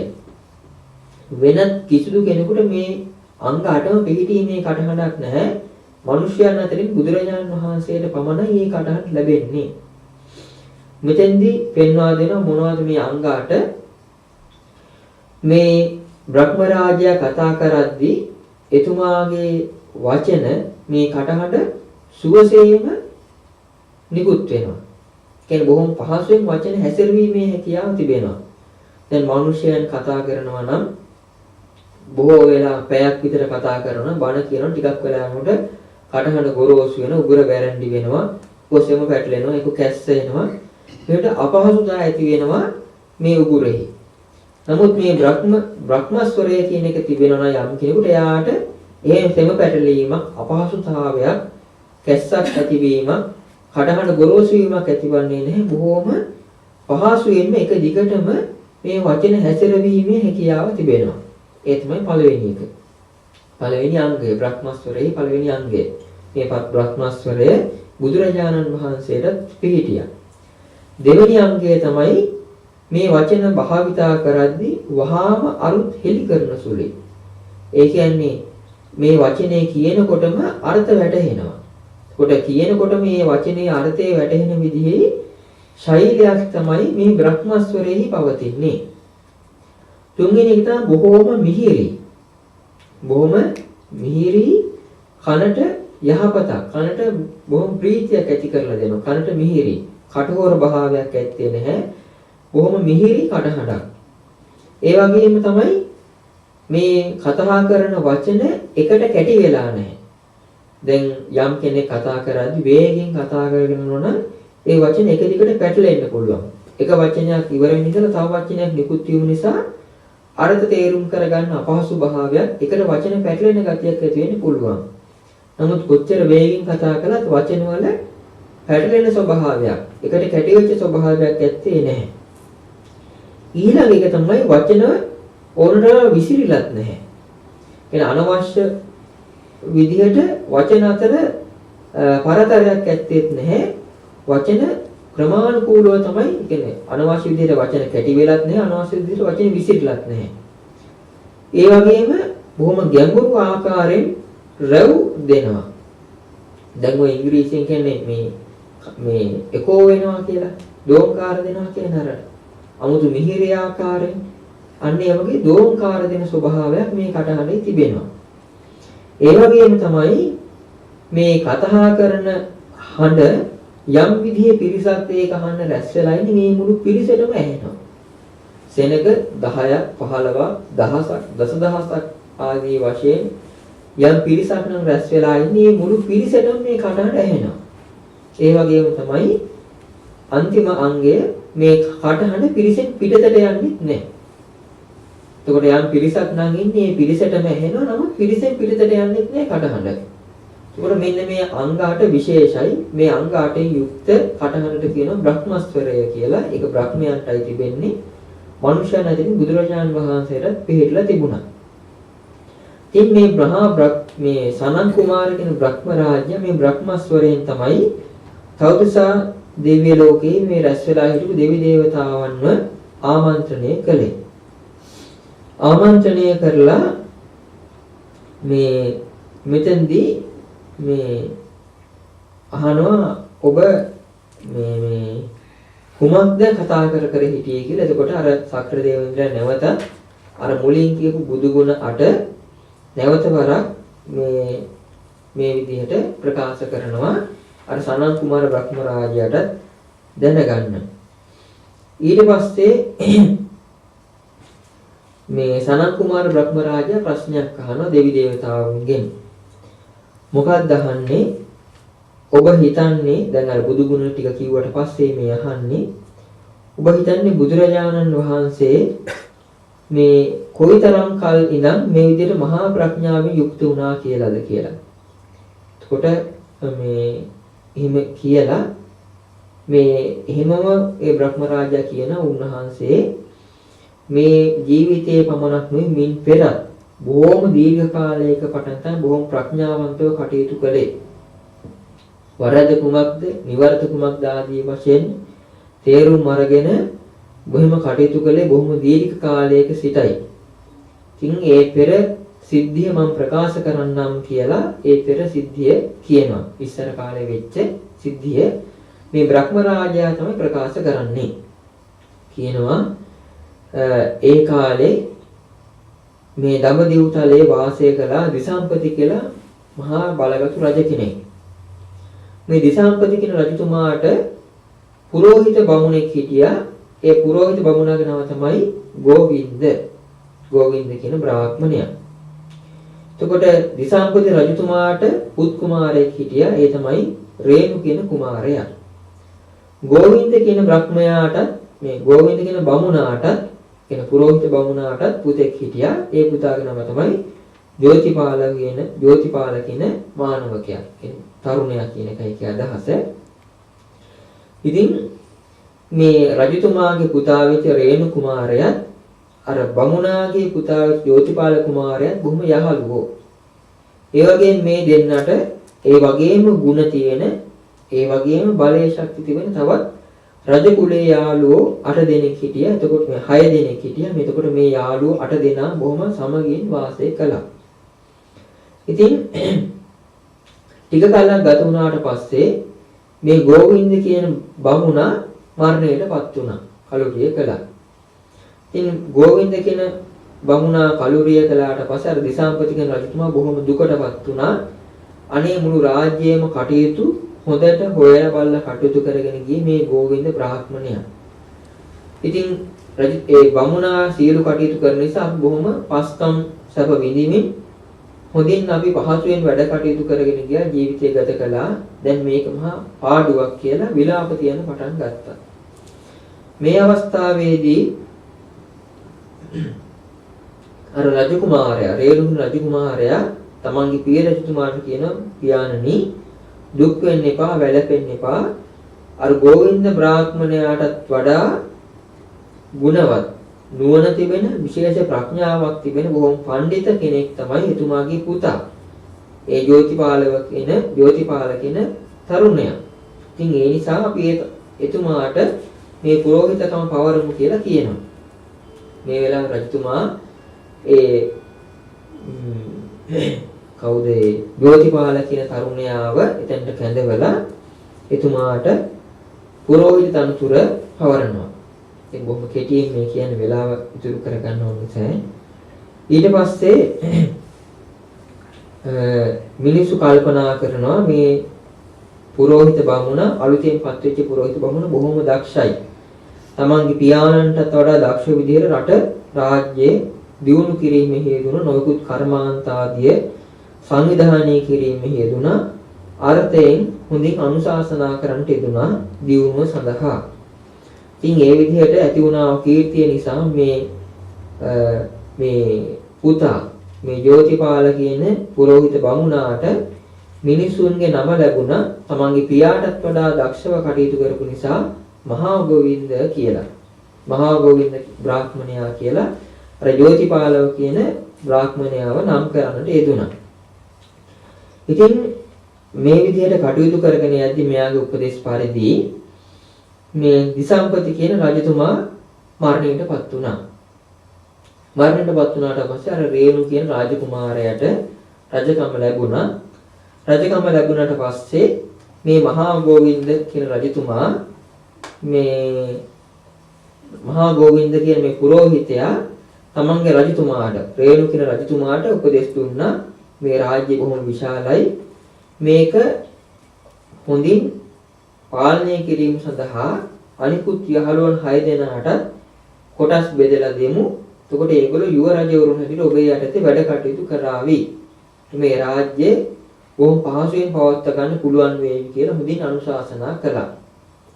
ඊට පස්සේ කියනවා උතුරු දිශාවෙන් බොහොම දීර්ඝ විදිහට පැතිරී ගියපු දකුණු දිශාවෙන් කරත්තයක ඉස්සරහා කොටස වගේ සකස් වෙලා තිබෙන මේ මහා දඹදිව් තලය මේ එහෙනම් සමානව කොටස් 7කට බෙදන්න කියලා සමාන කොටස් 7කට මේ පුරෝහිත බමුණාගේ උපදේශ පරිදි ගෝවින්ද බමුණාගේ උපදේශ පරිදි බෙදා දක්වනවා. බෙදලා ඒ 6 දෙනා ඒක බෙදාගෙන පාලනය කරනවා. එතකොට මේ විදිහේ කතාවක් මේ රාජ්‍ය පුරා පැතිරී යන පටන් ගත්තා. දැන් හැම කටයුත්තක්ම හොදින් සිද්ධ වෙනවා. මේ කාරණාවක් කතාවක් පැතිරලා ගියා. මේ මහා ගෝවින්ද කියන මේ බමුණා සියසින්ම මහා බ්‍රහ්මයාව දකින්නවා කියලා. ඒකට ඒ කාලේ බුද්ධෝත්පාද කාලයක් නෙමෙයි. මහා බ්‍රහ්මයාව තමයි හැමදේනම අදහන්නේ. ඉතින් බමුණු විශේෂයෙන් අදහන්නේ මහා බ්‍රහ්මයාව. ඉතින් කතාව පැතිරලා ගියා මේ ගෝවින්ද බ්‍රාහ්මණයා මහා බ්‍රහ්මයාව සියසින් දකින්නවා. පීවියසින් දකින්නවා කියලා. දකින්නවා මහා බ්‍රහ්මයාත් එක්ක සාකච්ඡා කරනවා, කතා කරනවා, නොයෙක් මන්ත්‍රණ ආදී යෙදෙනවා. ඉතින් කියලා මේ විදිහට යහපත් කීර්ති ഘോഷාව මුළු දඹදිව තලයේ පුරා පැතිරලා ගියා.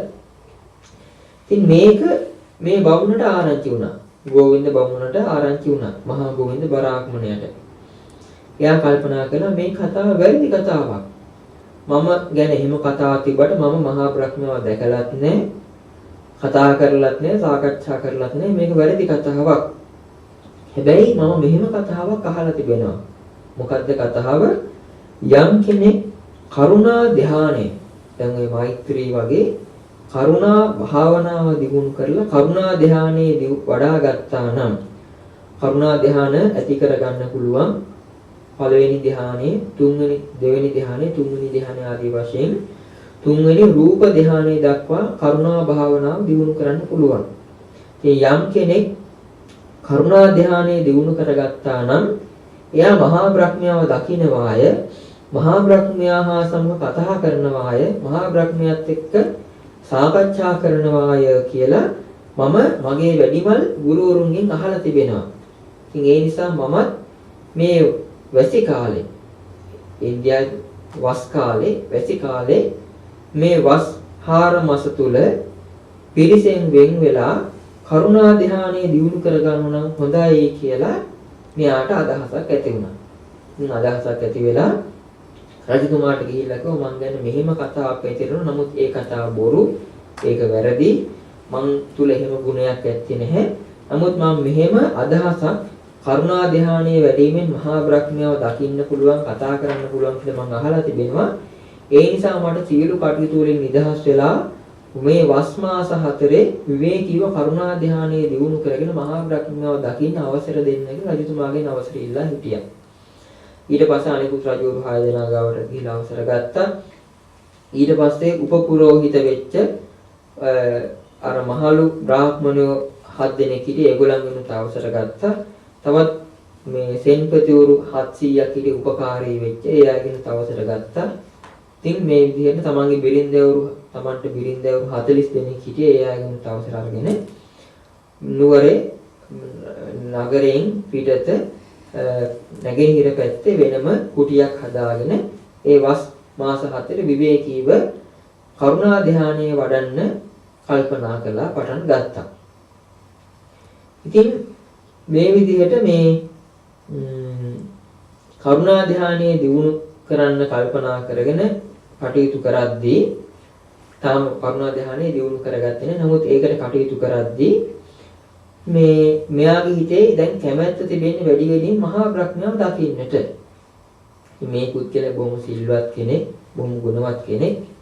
සැබෑයින්ම ඉතින් මේ බෝධිසත්වයන් වහන්සේ ඉතින් මේ මොකක්ද උනේ මේ සනන් කුමාර කියන බ්‍රහ්ම රාජයා දැන් මේ කතාව ප්‍රකාශ කරන සනන් කුමාර කියන බ්‍රහ්ම රාජයා මේ සිද්ධිය දැක්කා. දැකලා මේ කොහොම ශක්තිමත් පුද්ගලයෙක් තමන්ගේ හකුලක අත දිගාරනවා වගේ දිගාරපු අත හකුලනවා වගේ තරම් වේගයෙන් මේ මහා ගෝවින්ද කියන මේ බමුණා ඉදිරියේ පෙනී හිටියා අර කුටියට ගිහිල්ලා. ඉතින් එකපාරටම මේ විදිහට බ්‍රහ්ම රූපයක් දැක්කම අර බමුණට බයක් ඇති වුණා. ලොමු දහගැන්වීමක් මේ ඇති වුණා. ඊට පස්සේ ඇඟ දරදඬු වුණා බයටම. ඉතින් නමුත් බය ඇති වුණත් ඒ බව පෙන්වන්න නැතුව මේ බෝධිසත්වයෝ මේ මහා ගෝවින්ද කියන බමුණ අහනවා ඔබ කවුද? ඔබ විස්තර මොනවද කියලා මට කියන්න. එතකොට කියනවා මම තමයි බ්‍රහ්ම ලෝකේ සනන් කුමාර කියන මහා බ්‍රහ්ම රාජයා. සීලම දෙවි දේවතාවන් මාව හඳුනනවා. සීල දෙනා මට අවනතයි කියලා කියනවා. ඉතින් එතකොට මේකේ තේරුම් අරගෙන අර මහා ගෝවින්ද කියන බමුණා කියනවා එහෙනම් මෙතන මේ මිහිරි ආහාර තිබෙනවා. කකුල් වල ගන්න තෙල් තිබෙනවා. ඉතින් මේවා ගන්න මේ පූජාවන් ගන්න. අර ඉතින් බොහොම මේ ඒවා පරිහරණය කරන්නේ නැහැ. නමුත් ඒ දේවල් ගත්තා කියලා සතුටින් ප්‍රකාශ කරනවා. ඊට පස්සේ කියනවා මෙයා මේ බමුණ කල්පනා කරන එහෙනම් මම මෙයාගෙන් දැන් ප්‍රශ්නයක් අහන්න ඕනේ. මේ බ්‍රහ්මයා ආපු වෙලාවේ බ්‍රහ්මයාගෙන් යම් කාරණා දැනගන්න ඕනේ. මොකද්ද? මම මෙලොව දියුණුවට මේ ක්‍රමයේ අහගන්නවද නැත්නම් පරලෝක දියුණුවට ක්‍රමයේ අහගන්නවද කියලා කල්පනා කරා. ඊට පස්සේ හිතනවා මං ඉතින් මෙලොව දියුණුවට වෙන්න ඕන දේවල් මං දැන් ගොඩක් කරගෙන තිබෙන්නේ. මෙලොව දියුණුවට වෙන්න ඕන ගොඩක් කාරණා මම දැන් ක්‍රියාත්මක කරලා තිබෙනවා. ඒ හින්දා ඒව නම් අවශ්‍ය වෙන්නේ නැහැ. මම එහෙනම් පරලෝකයට දියුණුවක් වෙන කරුණු මොනවාද කියලා මේ බ්‍රහ්මයාගෙන් අහන්න ඕනේ කියලා ඇහුවා. ඇහුවට පස්සේ මේ අහන්නේ මොකද්ද? කුමන ප්‍රතිපදාවක් අනුගමනය කළොත්ද කුමන විදිහේ හික්මීමක් ඇති කරගත්තොත්ද මේ අමරණීය වූ බ්‍රහ්ම ලෝකෙට පැමිණෙන්න පුළුවන් කියලා අහුවේ. ඇයි ඒ කාලේ බමුණන්ගේ අදහස් තමයි මේ බ්‍රහ්ම ලෝකයේ තමයි සදාකාලික සුගතිය. යම් කෙනෙක් මරණින් මත්තේ මහා බ්‍රහ්මයා ගාවට යන්නේ මහා බ්‍රහ්මයා ගාවට කියනකොට සදාකාලික මේ බ්‍රහ්ම ලෝකේ වාසය කරනවා කියලා අදහස තිබ්බේ.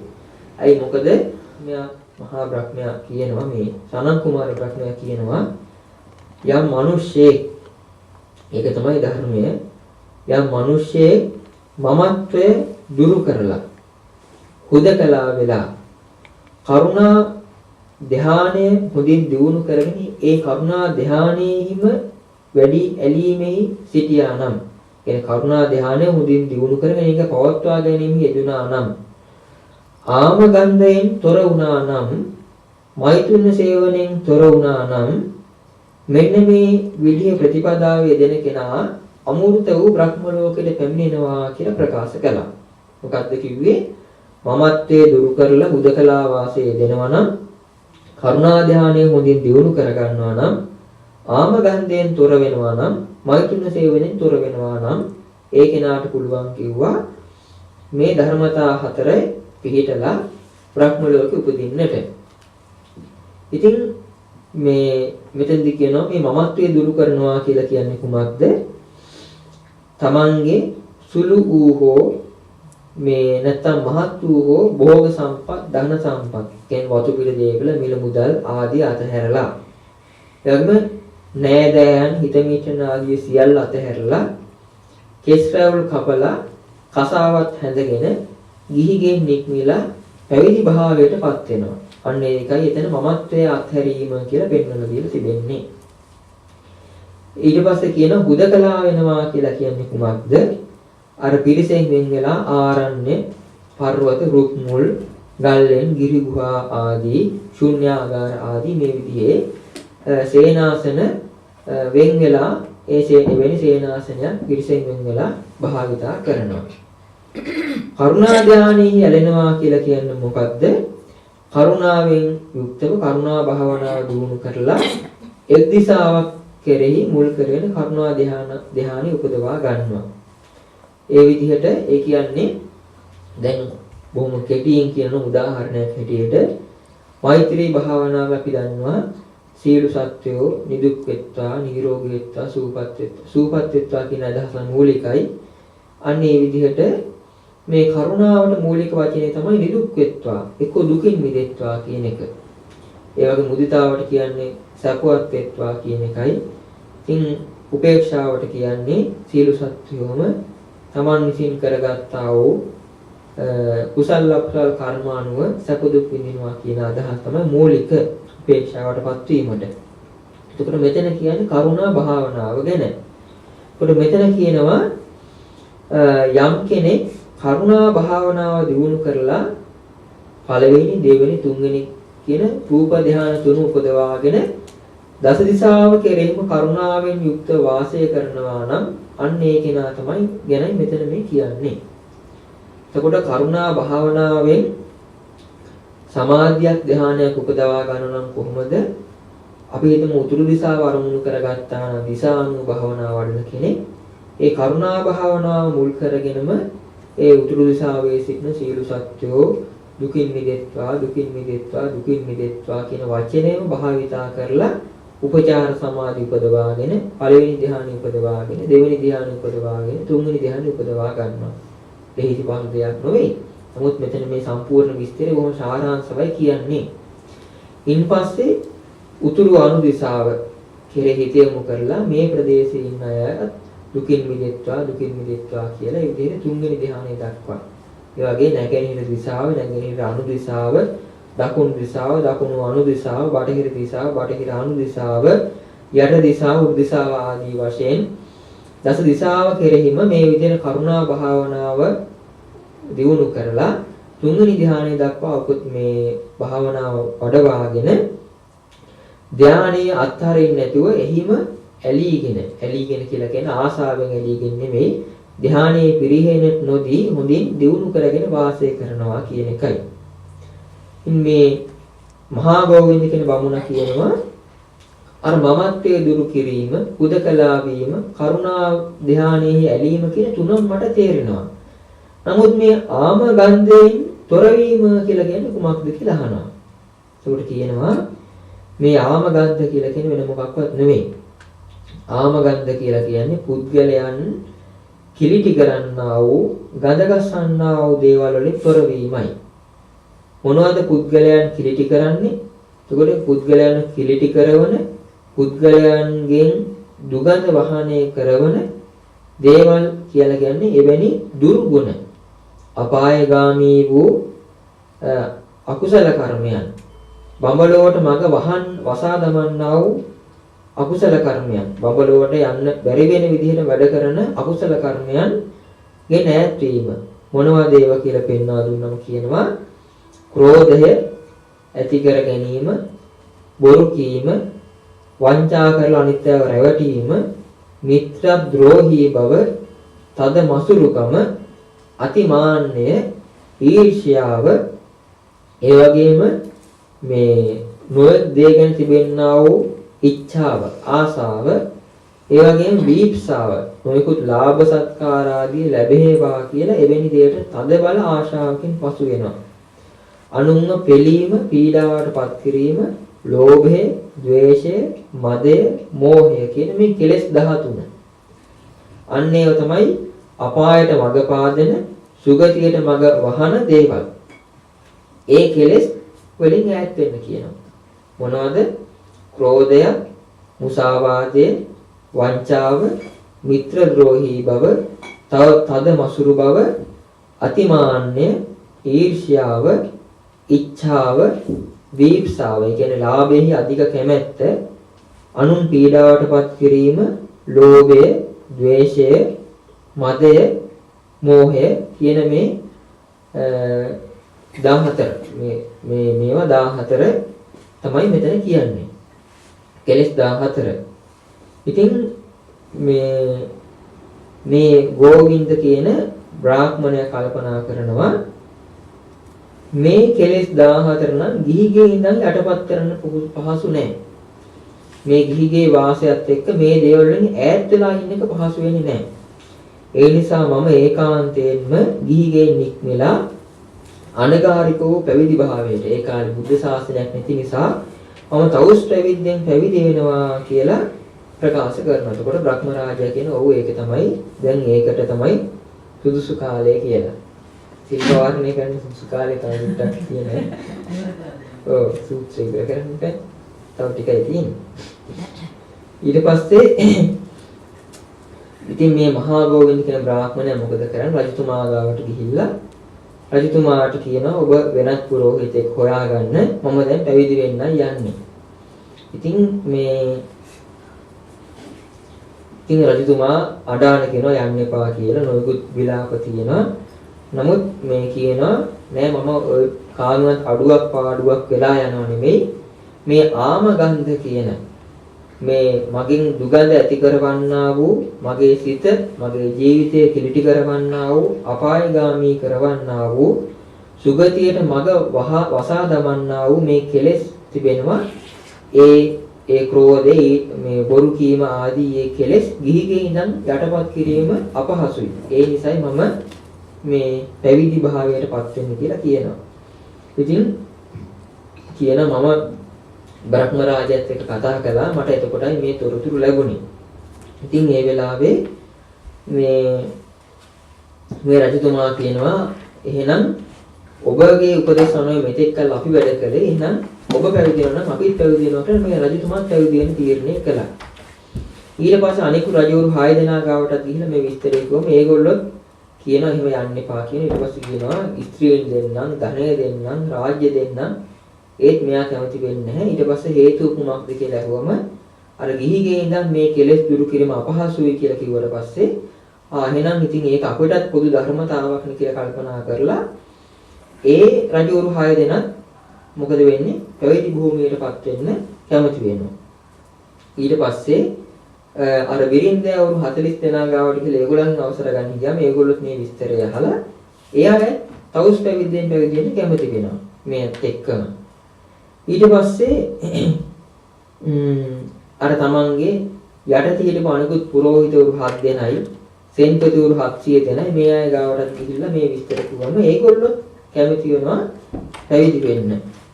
ඉතින් අර සියලු දෙනාම ඒ තමන්ගේ රට රාජ්‍ය ආදී අතුපිරි දේතුල මිල මුදල් නෑදෑයන් හිතෙන් මුත්‍රාණ ආදී සියල්ලම කෙරෙහි තිබෙනා වූ ඇලීම් බැඳීම් අත්හැරලා අර සුගතියට යෑම සඳහා බ්‍රහ්ම ලෝකයේ උපදීම සඳහා ඒගොල්ලෝ මොකද කරන්නේ?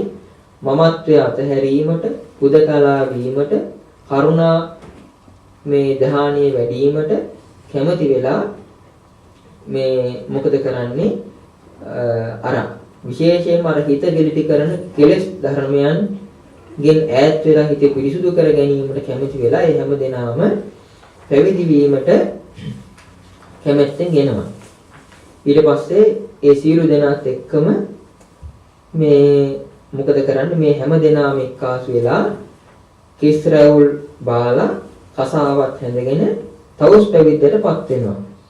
තවුස් පැවිද්දටපත් වෙලා ඉතින් මේගොල්ලෝ කිසිම දෙයක් ගැන ඇලීමක් බැඳීමක් ආසාවක් නැතුව ඒ තැනින් තැනට ගිහිල්ලා මේ චාරිකාවෙහි යෙදෙමින් මේ කාලය ගත කරනවා. ඉතින් මෙතන පෙන්වා දෙනවා යම් යම් ජනපද නියම්ගම් වලට ගියාම හරියට මේ මහා ගෝවින්ද බ්‍රාහ්මණයාගේ පිටිපස්සේ මහා පරිවාර සම්පත්තියක් මහා ශිෂ්‍ය පිරිසක් අනුශාසනා පිළිපදින මහා ශිෂ්‍ය පිරිසක් හරියට දෙවිවරුන්ට බ්‍රහ්මයෙක් වගේ ඒ වගේම නෑ මෙතන කියන හරියට රජවරුන්ට සක්විති රජ කෙනෙක් වගේ මේ බ්‍රාහ්මණයන්ට බ්‍රහ්මයෙක් වගේ හරියට මේ දෙවියන්ට මේ සක්‍ර දේවේන්ද්‍රයා වගේ. ඒකට හැම දිනාටම අග්‍රස්ථානයේ ඉඳමින් මෙයා උපදෙස් දෙනවා. ඉතින් මෙයාගේ උපදේශ අනුව මොකද වෙන්නේ? ඒ මහා ගෝවින්ද කියන බ්‍රාහ්මණයා එයාගේ උපදේශ පිළිපැද්දා වූ ඒ පැවිදි වෙලා හිටපු පිරිසත් කියන හැම දෙනාම බොහෝම හොඳට සතර බ්‍රහ්ම විහරණ භාවනා වශයෙන් දියුණු කළා කියලා තිබෙනවා. මෙත්තා, කරුණා, මුදිතා, උපේක්ෂා කියන මේ හතරම භාවනා වශයෙන් දියුණු කළාලු. භාවනා වශයෙන් වඩලා උපචාර සමාධි, අර්පණා සමාධි ආදී උපදවාගෙන ධ්‍යාන මට්ටමට දියුණු කළාලු. දස දිසාම අරමුණු කරගෙන. ඒක දස දිසාවෙම සිටිනව සියලු සත්‍යයන් අරමුණු කරගෙන. ඒකට මෙතන පිටිබෙනවා මෙච්චිතින් යුක්තව මේ දස දිසාවෙම සියලු සත්‍යයන් ගැන මෛත්‍රියෙන් ධ්‍යාන උපදවා ගත්තා.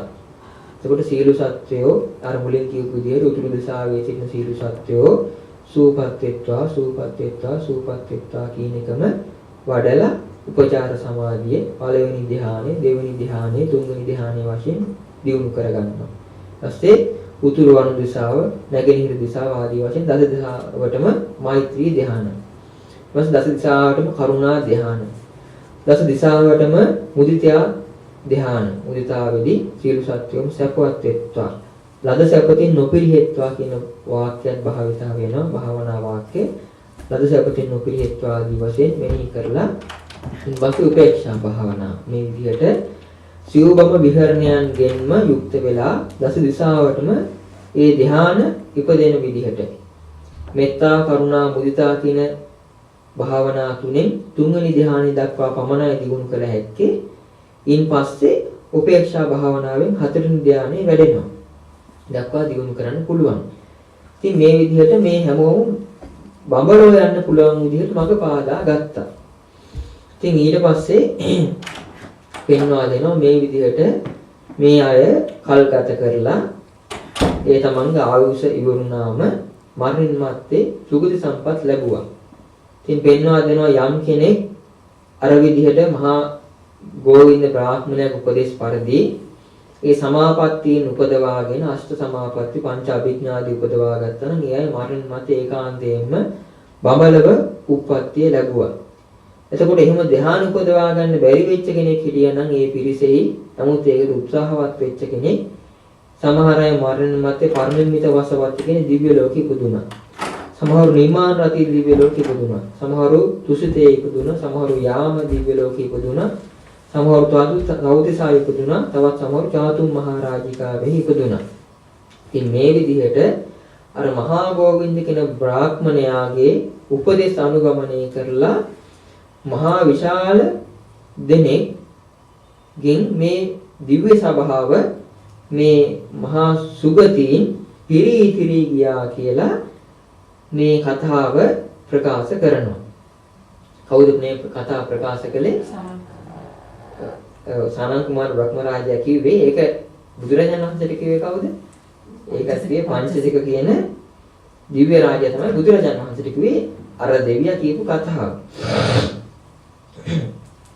ඊට පස්සේ බුදුරජාණන් වහන්සේට මේ කතාව දැන් කියලා ඉවර කළා. කියලා ඉවර කරලා බුදුරජාණන් වහන්සේගෙන් අහනවා භාගතුන් වහන්සේ ඔබ වහන්සේ මේ කතාව මතකද කියලා. ඒකවල භාගතුන් වහන්සේ කියන ඔව් මට මතකයි. ඒ කාලේ මම තමයි මහා ගෝවින්ද කියන බ්‍රාහ්මණයෙකුට උප්පත්තිය ලැබලා හිටියේ. මම තමයි හැම දිනාටම සුගතිය උපදින්න පුළුවන් විදිහට ඒ කාලේ ඒ විදිහට මඟ පෙන්වා දුන්නේ.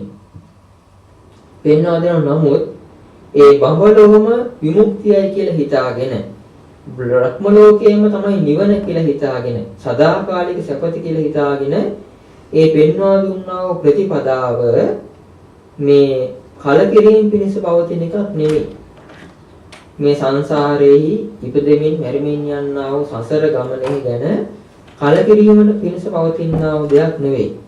සසර ගමන ගැන නොයල්ම පිණිස පවතිනා වූ දෙයක් නෙමෙයි. මේ කෙලෙස් සම්පූර්ණයෙන් ඡය කිරීම පිණිස, විරුද්ධ කිරීම පිණිස පවතිනා වූ දෙයක් නෙවෙයි. මේ දුක් ආදිය, කෙලෙස් ආදිය සංසිඳුවීම පිණිස පවතිනා වූ දෙයක් නෙවෙයි. විශේෂ ඥානි උපදවා ගැනීමට හේතු වන්නක් නෙවෙයි. ඒ වගේම මේ චතුරාර්ය සත්‍ය ධර්මයේ අවබෝධය කර ගැනීම පිණිස හේතු වුණා වූ දෙයක් නෙවෙයි.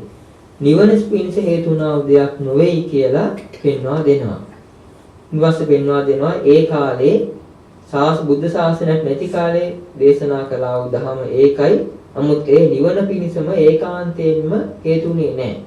කියන්නේ හේතුුනේ නැහැ කියන්නේ බුද්ධත්වයට උපකාරී වුණේ නැහැ කියන එක නෙමෙයි. මෙතන කියන්නේ ඒ ජීවිතේ නිවන් දකින්න එක පුළුවන් වුණේ නැහැ. මොකද ඒ කාලේ ධර්මයක් නොතිබිච්ච නිසා. ධර්මයක් නැති කාලේ අරක තමයි ශ්‍රේෂ්ඨතම ධර්මයට පෙන්වා දුන්නේ. මොකද්ද? සිව්බම විහරණ දියුණු කර ගැනීම පමණයි. නමුත් බුදුරජාණන් වහන්සේගේ ධර්මයේ සිව්බම විහරණ දියුණු කරන්න කියලා තියෙනවා. ඒ තිබේ නිවන අරමුණු කරගෙන. අතන නිවන නෙමෙයි අරමුණු කරේ බ්‍රහ්ම ලෝකයේ උප්පත්තිය. ඒකයි එතන ඒක මේ අනවශ්‍ය දෙයක් හිතට පෙන්වා දුන්නේ. නමුත් දැන් කාලේ සූත්‍රවල පෙන්වා දෙන විදිහට සිව්බම විහරණ දියුණු කරන්න ඕන නිවන අරමුණු කරගෙන කරන නිසා. ඉන්පස්සේ බුදුරජාණන් වහන්සේ පෙන්වා දෙන ඒ ප්‍රතිපදාව සංසාරයේ කලකිරීම පිණිස සතර නිදහස් වීම පිණිස උපකාරී නොවුනත් දැන් මා විසින් මේ දේශනා කරන්නා වූ මේ ධර්මය මේ බුද්ධ ශාසනය මේ පර්යාප්තිය මේ ප්‍රතිපත්තිය මේ ප්‍රතිවේදය කියන මේ බුද්ධ ශාසනය මේ චතුරාර්ය සත්‍ය ධර්මයේ ඒකාන්තයෙන්ම සංසාරයේ කලකිරීම පිණිසමයි පවතින්නේ. සසරට නොයල්ම පිණිසමයි පවතින්නේ. කෙලෙසුන් නිරුද්ධ කරලා සම්පූර්ණයෙන් ඡය කර හැරීම පිණිසමයි පවතින්නේ. කෙලෙස් යටපත් කිරීම පිණිසමයි පවතින්නේ. විශේෂ ඥානීය පිණිසමයි පවතින්නේ. චතුරාර්ය සත්‍ය ධර්මය අවබෝධ කර ගැනීම පිණිසමයි පවතින්නේ. උතුම් වූ නිවන සාක්ෂාත් කර ගැනීම පිණිසමයි පවතින්නේ කියලා බුදුරජාණන් වහන්සේ මේ ධර්මයේහි මේ ශාසනයෙහි විශේෂත්වය පෙන්වා දෙනවා, ඉස්මතු කරලා දක්වනවා. ඉන්පස්සේ බුදුරජාණන් වහන්සේ පෙන්වා දෙනවා යම් කෙනෙක් මගේ ශාසනය සම්පූර්ණයෙන්ම මගේ මේ බුද්ධ ශාසනය කියන්නේ කුමක්ද, මේ ධර්මය කියන්නේ කුමක්ද කියලා සම්පූර්ණයෙන්ම අවබෝධ කරගත්තා නම් ඒ කීනාශ්‍රව වූ රහතන් වහන්සේලායි. උන්වහන්සේලා මේ ධර්මයේ සම්පූර්ණයෙන් ශාසනය සම්පූර්ණයෙන් අවබෝධ කරගෙන වාසය කරනවා. යම් කෙනෙකුට මේ ප්‍රතිපදාව අනුගමනය කරලා ශාසනය සම්පූර්ණයෙන් අවබෝධ කරගන්න බැරි වුණත් යම් තරමකට අවබෝධ කරගත්තා නම් ඒ සමහර අය මේ ඕරම් භාගයේ සංයෝජනයන් ප්‍රහාණය කරලා අනාගාමී ඵලයටපත් වෙලා වාසය කරන මරින් මත්තේ ඒකාන්තයෙන්ම සුද්ධාවාස බ්‍රහ්ම ලෝකයන්හි ඕපපාතික උපදිනවා. යම් කෙනෙකුට ඒ තරමට හරි දියුණු කරගන්න බැරි වුණත් සමහර අය මේ සකදාගාමී භාවයටපත් වෙලා ඒ සුගතීන්හි උප්පත්තිය ලබනවා. තවත් සමහර අය ඒ වෙනි තත්වයට උසස් තත්වයට හිත සකස් කරගන්න බැරි වුණත් ශාසනය අවබෝධ කරගන්න බැරි වුණත් Tamanට හැකියපමණින් මේ සක්කාය දිට්ඨි විචිකිච්ඡා සීලබ්බත පරාමාස කියන මේ සංයෝජන තුන හරි ඡය කිරීමෙන් මේ කෙලෙස් තුනී භාවයටපත් කරලා මොකද වෙන්නේ? ඒ අය සෝවාන් මාර්ග ඵලයටපත් වෙලා නැමදත් අපායේ නොවැටෙනා ස්වභාවයටපත් වෙනවා.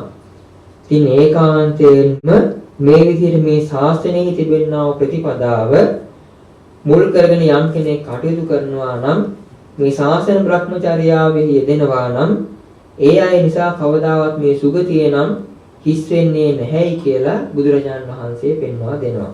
ඒ මුලින්ම සූත්‍රයේ කතා වෙච්ච කාරණේ තමයි බුද්ධ ශාසනයේ ප්‍රතිපත්ති පුරුකු අය නිසා සුගතිය පිරෙනවා, මේ දුගතිය හිස් වෙනවා.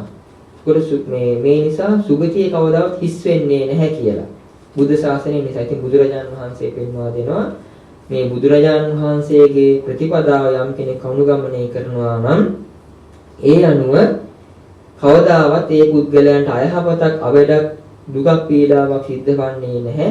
ඒකාන්තයෙන් මේ බුද්ධ ශාසනය නිසා සුගතිය පිරෙනවාමයි, සුගතිය වඳ වෙන්නේ නැහැ. ඉතින් ඒකට හේතු වන්නා වූ මේ ශාසන බ්‍රහ්මචර්යාව මේ පැවිද්ද ඒකාන්තයෙන්ම ඵල සහිතමයි, ප්‍රතිඵල සහිතමයි. මේක වඳ එකක් නෙමෙයි, ශූන්‍ය එකක් නෙමෙයි, අර්ථ සම්පන්නමයි කියලා බුදුරජාණන් වහන්සේ දේශනා කළා. ඉතින් මේකට බොහෝම සතුටු වෙලා අර පංචසික කියන දිව්‍ය පුත්‍රයා බුදුරජාණන් වහන්සේට වන්දනා කරලා වැඳගෙන බුදුරජාණන් වහන්සේ වටේ ප්‍රදක්ෂිනා කරලා 3 වටක් ඉන්පස්සේ අතුරුදහන් වුණා. ඉතින් මේ බුද්ධ ශාසනයෙහි මේ ප්‍රතිපදාවේ වටිනාකමයි මේන් පෙන්වා දුන්නේ. ඉතින් මේ පෙන්වා දුන්නු විදිහට සසරෙහි කලකිරීම පිණිස සසරට නොයල්ම පිණිස කෙලෙස් දුරු කිරීම පිණිස ඒ වගේම ධර්මය අවබෝධ කර ගැනීම පිණිස ශාන්ත වූ නිවනින් සැනසීම පිණිස හේතු වන්නා මේ බුද්ධ ශාසනය සුගතියේ පිරීම පිණිස සුගතිගාමී වීම පිණිස හේතු වන්නා මේ බුද්ධ ශාසනය අපායන් අත්මිදීම පිණිස හේතු වන්නා මේ බුද්ධ ශාසනයම හොඳින් අවබෝධ කරගෙන මේ බුද්ධ ශාසනයෙහි යෙදিলা මේ භ්‍රමචර්යාම් හොඳින් සම්පූර්ණ කරලා තමන් ප්‍රාර්ථනා කරන්නා බෝධීන්ගෙන් ඊටම ඉක්මනින්ම මේ බෝධීන් අනුව නිවන සාක්ෂාත් කරගෙන මේ සංසාර දුකින් අත් මිදෙනවා කියලා හැමදෙනාම බොහෝම හොඳ අදිෂ්ඨානයක් ඇති කරගන්න. ඉතින් පින්වත්නි හැමදෙනාම බොහෝම සතුටටපත් වෙන්න. අදත් මේ බොහොම වටිනා පින්කම් රාශියක් සම්පූර්ණ කරගත්තේ උදෑසන මේ පුණ්‍ය භූමියට පැමිණිලා උතුම් ත්‍රිසරණයත් අෂ්ටාංග උපෝසත සීලය සමාදන් වුණා. තෙරුවන් වන්දනා, බුද්ධ වන්දනා, බුද්ධ පූජා ආදී ප්‍රවත්තුවා. භාවනා මානසිකාරයන් යෙදුණා. ධර්ම ශ්‍රවණය කළා, ධර්ම සාකච්ඡා කළා, ධර්ම සජ්ජායනා කළා. මේ විදිහට බොහොම වටිනා ආකාරයෙන් බොහොම උසස් ආකාරයේ බුදුරජාණන් වහන්සේ වර්ණනා කළා වූ උන්වහන්සේ පනවා වදාළා වූ කුසල ධර්මයන් දියුණු කරගත්තා. ඉතින් මේ රැස් කරගත්තා වූ පින් අපි දෙවියන්ට අනුමෝදන් කරමු. අප හැමදෙනා නමින්ම සිටින්නා වූ ඉෂ්ට දේවතාවෝද මේ පුණ්‍ය භූමියට අධිග්‍රහිතව සිටින්නා වූ දෙවියෝ ඇතුළු කොට ඇති සියලුම පින් කැමති සම්‍යක් දෘෂ්ටික දෙවි දේවතාවෝ මේ පින් දැක බලා සතුටින් අනුමෝදන් වෙත්වා. මේ පින්වත් සෑම දෙනාමවත් මේ පුණ්‍ය භූමියත් ගෞරවනීය පඬිතුමන් වහන්සේවත් මේ සම්බුද්ධ ශාසනය තුලින් ආරක්ෂා කෙරෙත්වා. හැම දිනාටම දෙවියන්ගේ ධාර්මික වූ උපකාරය ආශිර්වාදය ආරක්ෂාව සලසා දෙත්වා. තව තවත් පහසුවෙන් සීල ගුණ වඩා ගන්නට දෙවියන්ගේ උපකාරය සලසා දෙත්වා.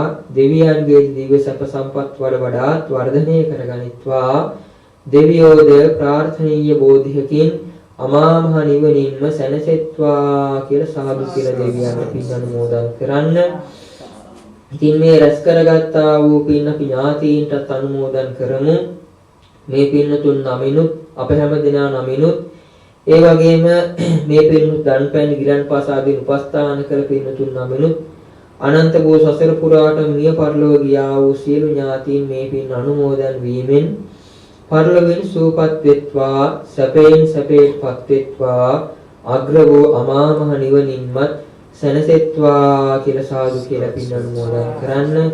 අපවත් වී වදාළ පරම පූජනීය මහා නායක මාහිමිපාණන් වහන්සේ අති ගෞරවනීය සෝමහාමුදුරන් වහන්සේ මේ පින් සතුටින් අනුමෝදන් වෙත්වා. උන්වහන්සේලාගේ ආශිර්වාදයේ පුදුවේ අප හැම දෙනාටම මේ පුණ්‍ය භූමියටත් මේ සම්බුද්ධ ශාසනයටත් සැලසේවා. උන්වහන්සේලාගේ ප්‍රාර්ථනා කළා වූ උතුම් වූ සම්බුද්ධත්වයේම සාක්ෂාත් කරගනිත්වා කියලා සාදු කියලා පින් අනුමෝදන් කරමු. ඒ වගේම දැන්ට රෝගාතුරව වැඩ වාසය කරන අපගේ ආචාර්යෝත්තම පරම පූජනීය අම්පිටියේ ශ්‍රී රාහුල ලොකු හාමුදුරන් වහන්සේට මේ පින් බලයෙන් නිරෝගී සම්පත් උදා වේවා. දිගාසිරි සම්පත් උදා වේවා. කායික මානසික සූපත් භාවයේම සැලසේවා කියලා සාදු කියලා ආශිර්වාද කරමු. ඉතින් කල්පනා කරගනිමු විශේෂයෙන්ම මේ පින්නතුන් කෙරෙහි කරුණාවෙන් බොහොම හොඳින් දහම් දේශනා කිරීමට මේ දහම් පින්කම සූදානම් කිරීමට උපකාරී වුණා වූ වෙහෙස වුණා වූ ගෞරවනීය පඬිතුමන් වහන්සේටත් රාමෝතිගල බුදුන් ස්වාමීන් වහන්සේටත් මේ සිදු කරගත්තා පින්කම වල අනුභව බලයෙන් තුනුරුවනේ ආශිර්වාද බලයෙන් දෙවියන්ගේ උපකාරයෙන් මේ සිදු කරගෙන යනවා ලෝක ශාසනික සේවය තවදුරටත් බොහොම ශක්තිමත් කිසිදු කරදරයකින් බාධාවකින් අපහසුතාවකින් තොරව හොඳින්ම සම්පූර්ණ කර ගැනීමට මේ ශාසනයේ බැවිල වීමට අවශ්‍ය කරන සියලුම ශක්තිය ධෛර්ය වාසනාව සැලසේවා. නිරෝගී සම්පatti දිගාසිරි සම්පත්තිය සැලසේවා. හැම සුවයම හැම සැපතම හැම ශාන්තියම හැම පාරමී ශක්තියම උදා වේවා කියලා සාදු කියලා ආශිර්වාද කරමු. ඉතින් කල්පනා කරගන්න මේ සෑම සීල ආකාරයෙන්ම රැස් කරගත්තා වූ අනන්ත වූ පුණ්‍ය ස්කන්ධයේ කුසල ස්කන්ධයේ පොදුවේ මේ පින්වත් සෑම දෙනාටම මේ පින්වතුන්ට දානමාන ගිලන්පස ආදීන් උපස්ථාන කළා වූ හැම දෙනාටත් gedara dore sitinna වූ ඇත්තන්ටත් මේ පින්කම් සඳහා නොයෙක් ආකාරයෙන් උපකාරී වුණා වූ හැම දෙනාටත් සියලු සත්වයන්ටමත් මේ පින් එකසේම අනුමෝදන් වේවා. මේ සෑම දෙනාගේම කායික මානසික දුක් පීඩාවන් දුරු වේවා. කායික මානසික සැප සැහැල්ලුව සැනසීම උදා වේවා. තම තමන්ගේ රැකී ආරක්ෂා කටයුතු, වෙළඳ ව්‍යාපාර කටයුතු, දරුවන්ගේ අධ්‍යාපන කටයුතු ආදී සාර්ථක වීමෙන් නිරෝගී සම්පත්, දිගාසිර සම්පත් සැලසීමෙන් මෙලොව ජීවිතය සූපත් වේවා. පරලොව ජීවිත සුගතිගාමී වේවා. තබන පියවරක් පාසා තුනුරුවනෙහි අනන්ත වූ ආශිර්වාදයම රැකවරණයම සිද්ධ වේවා.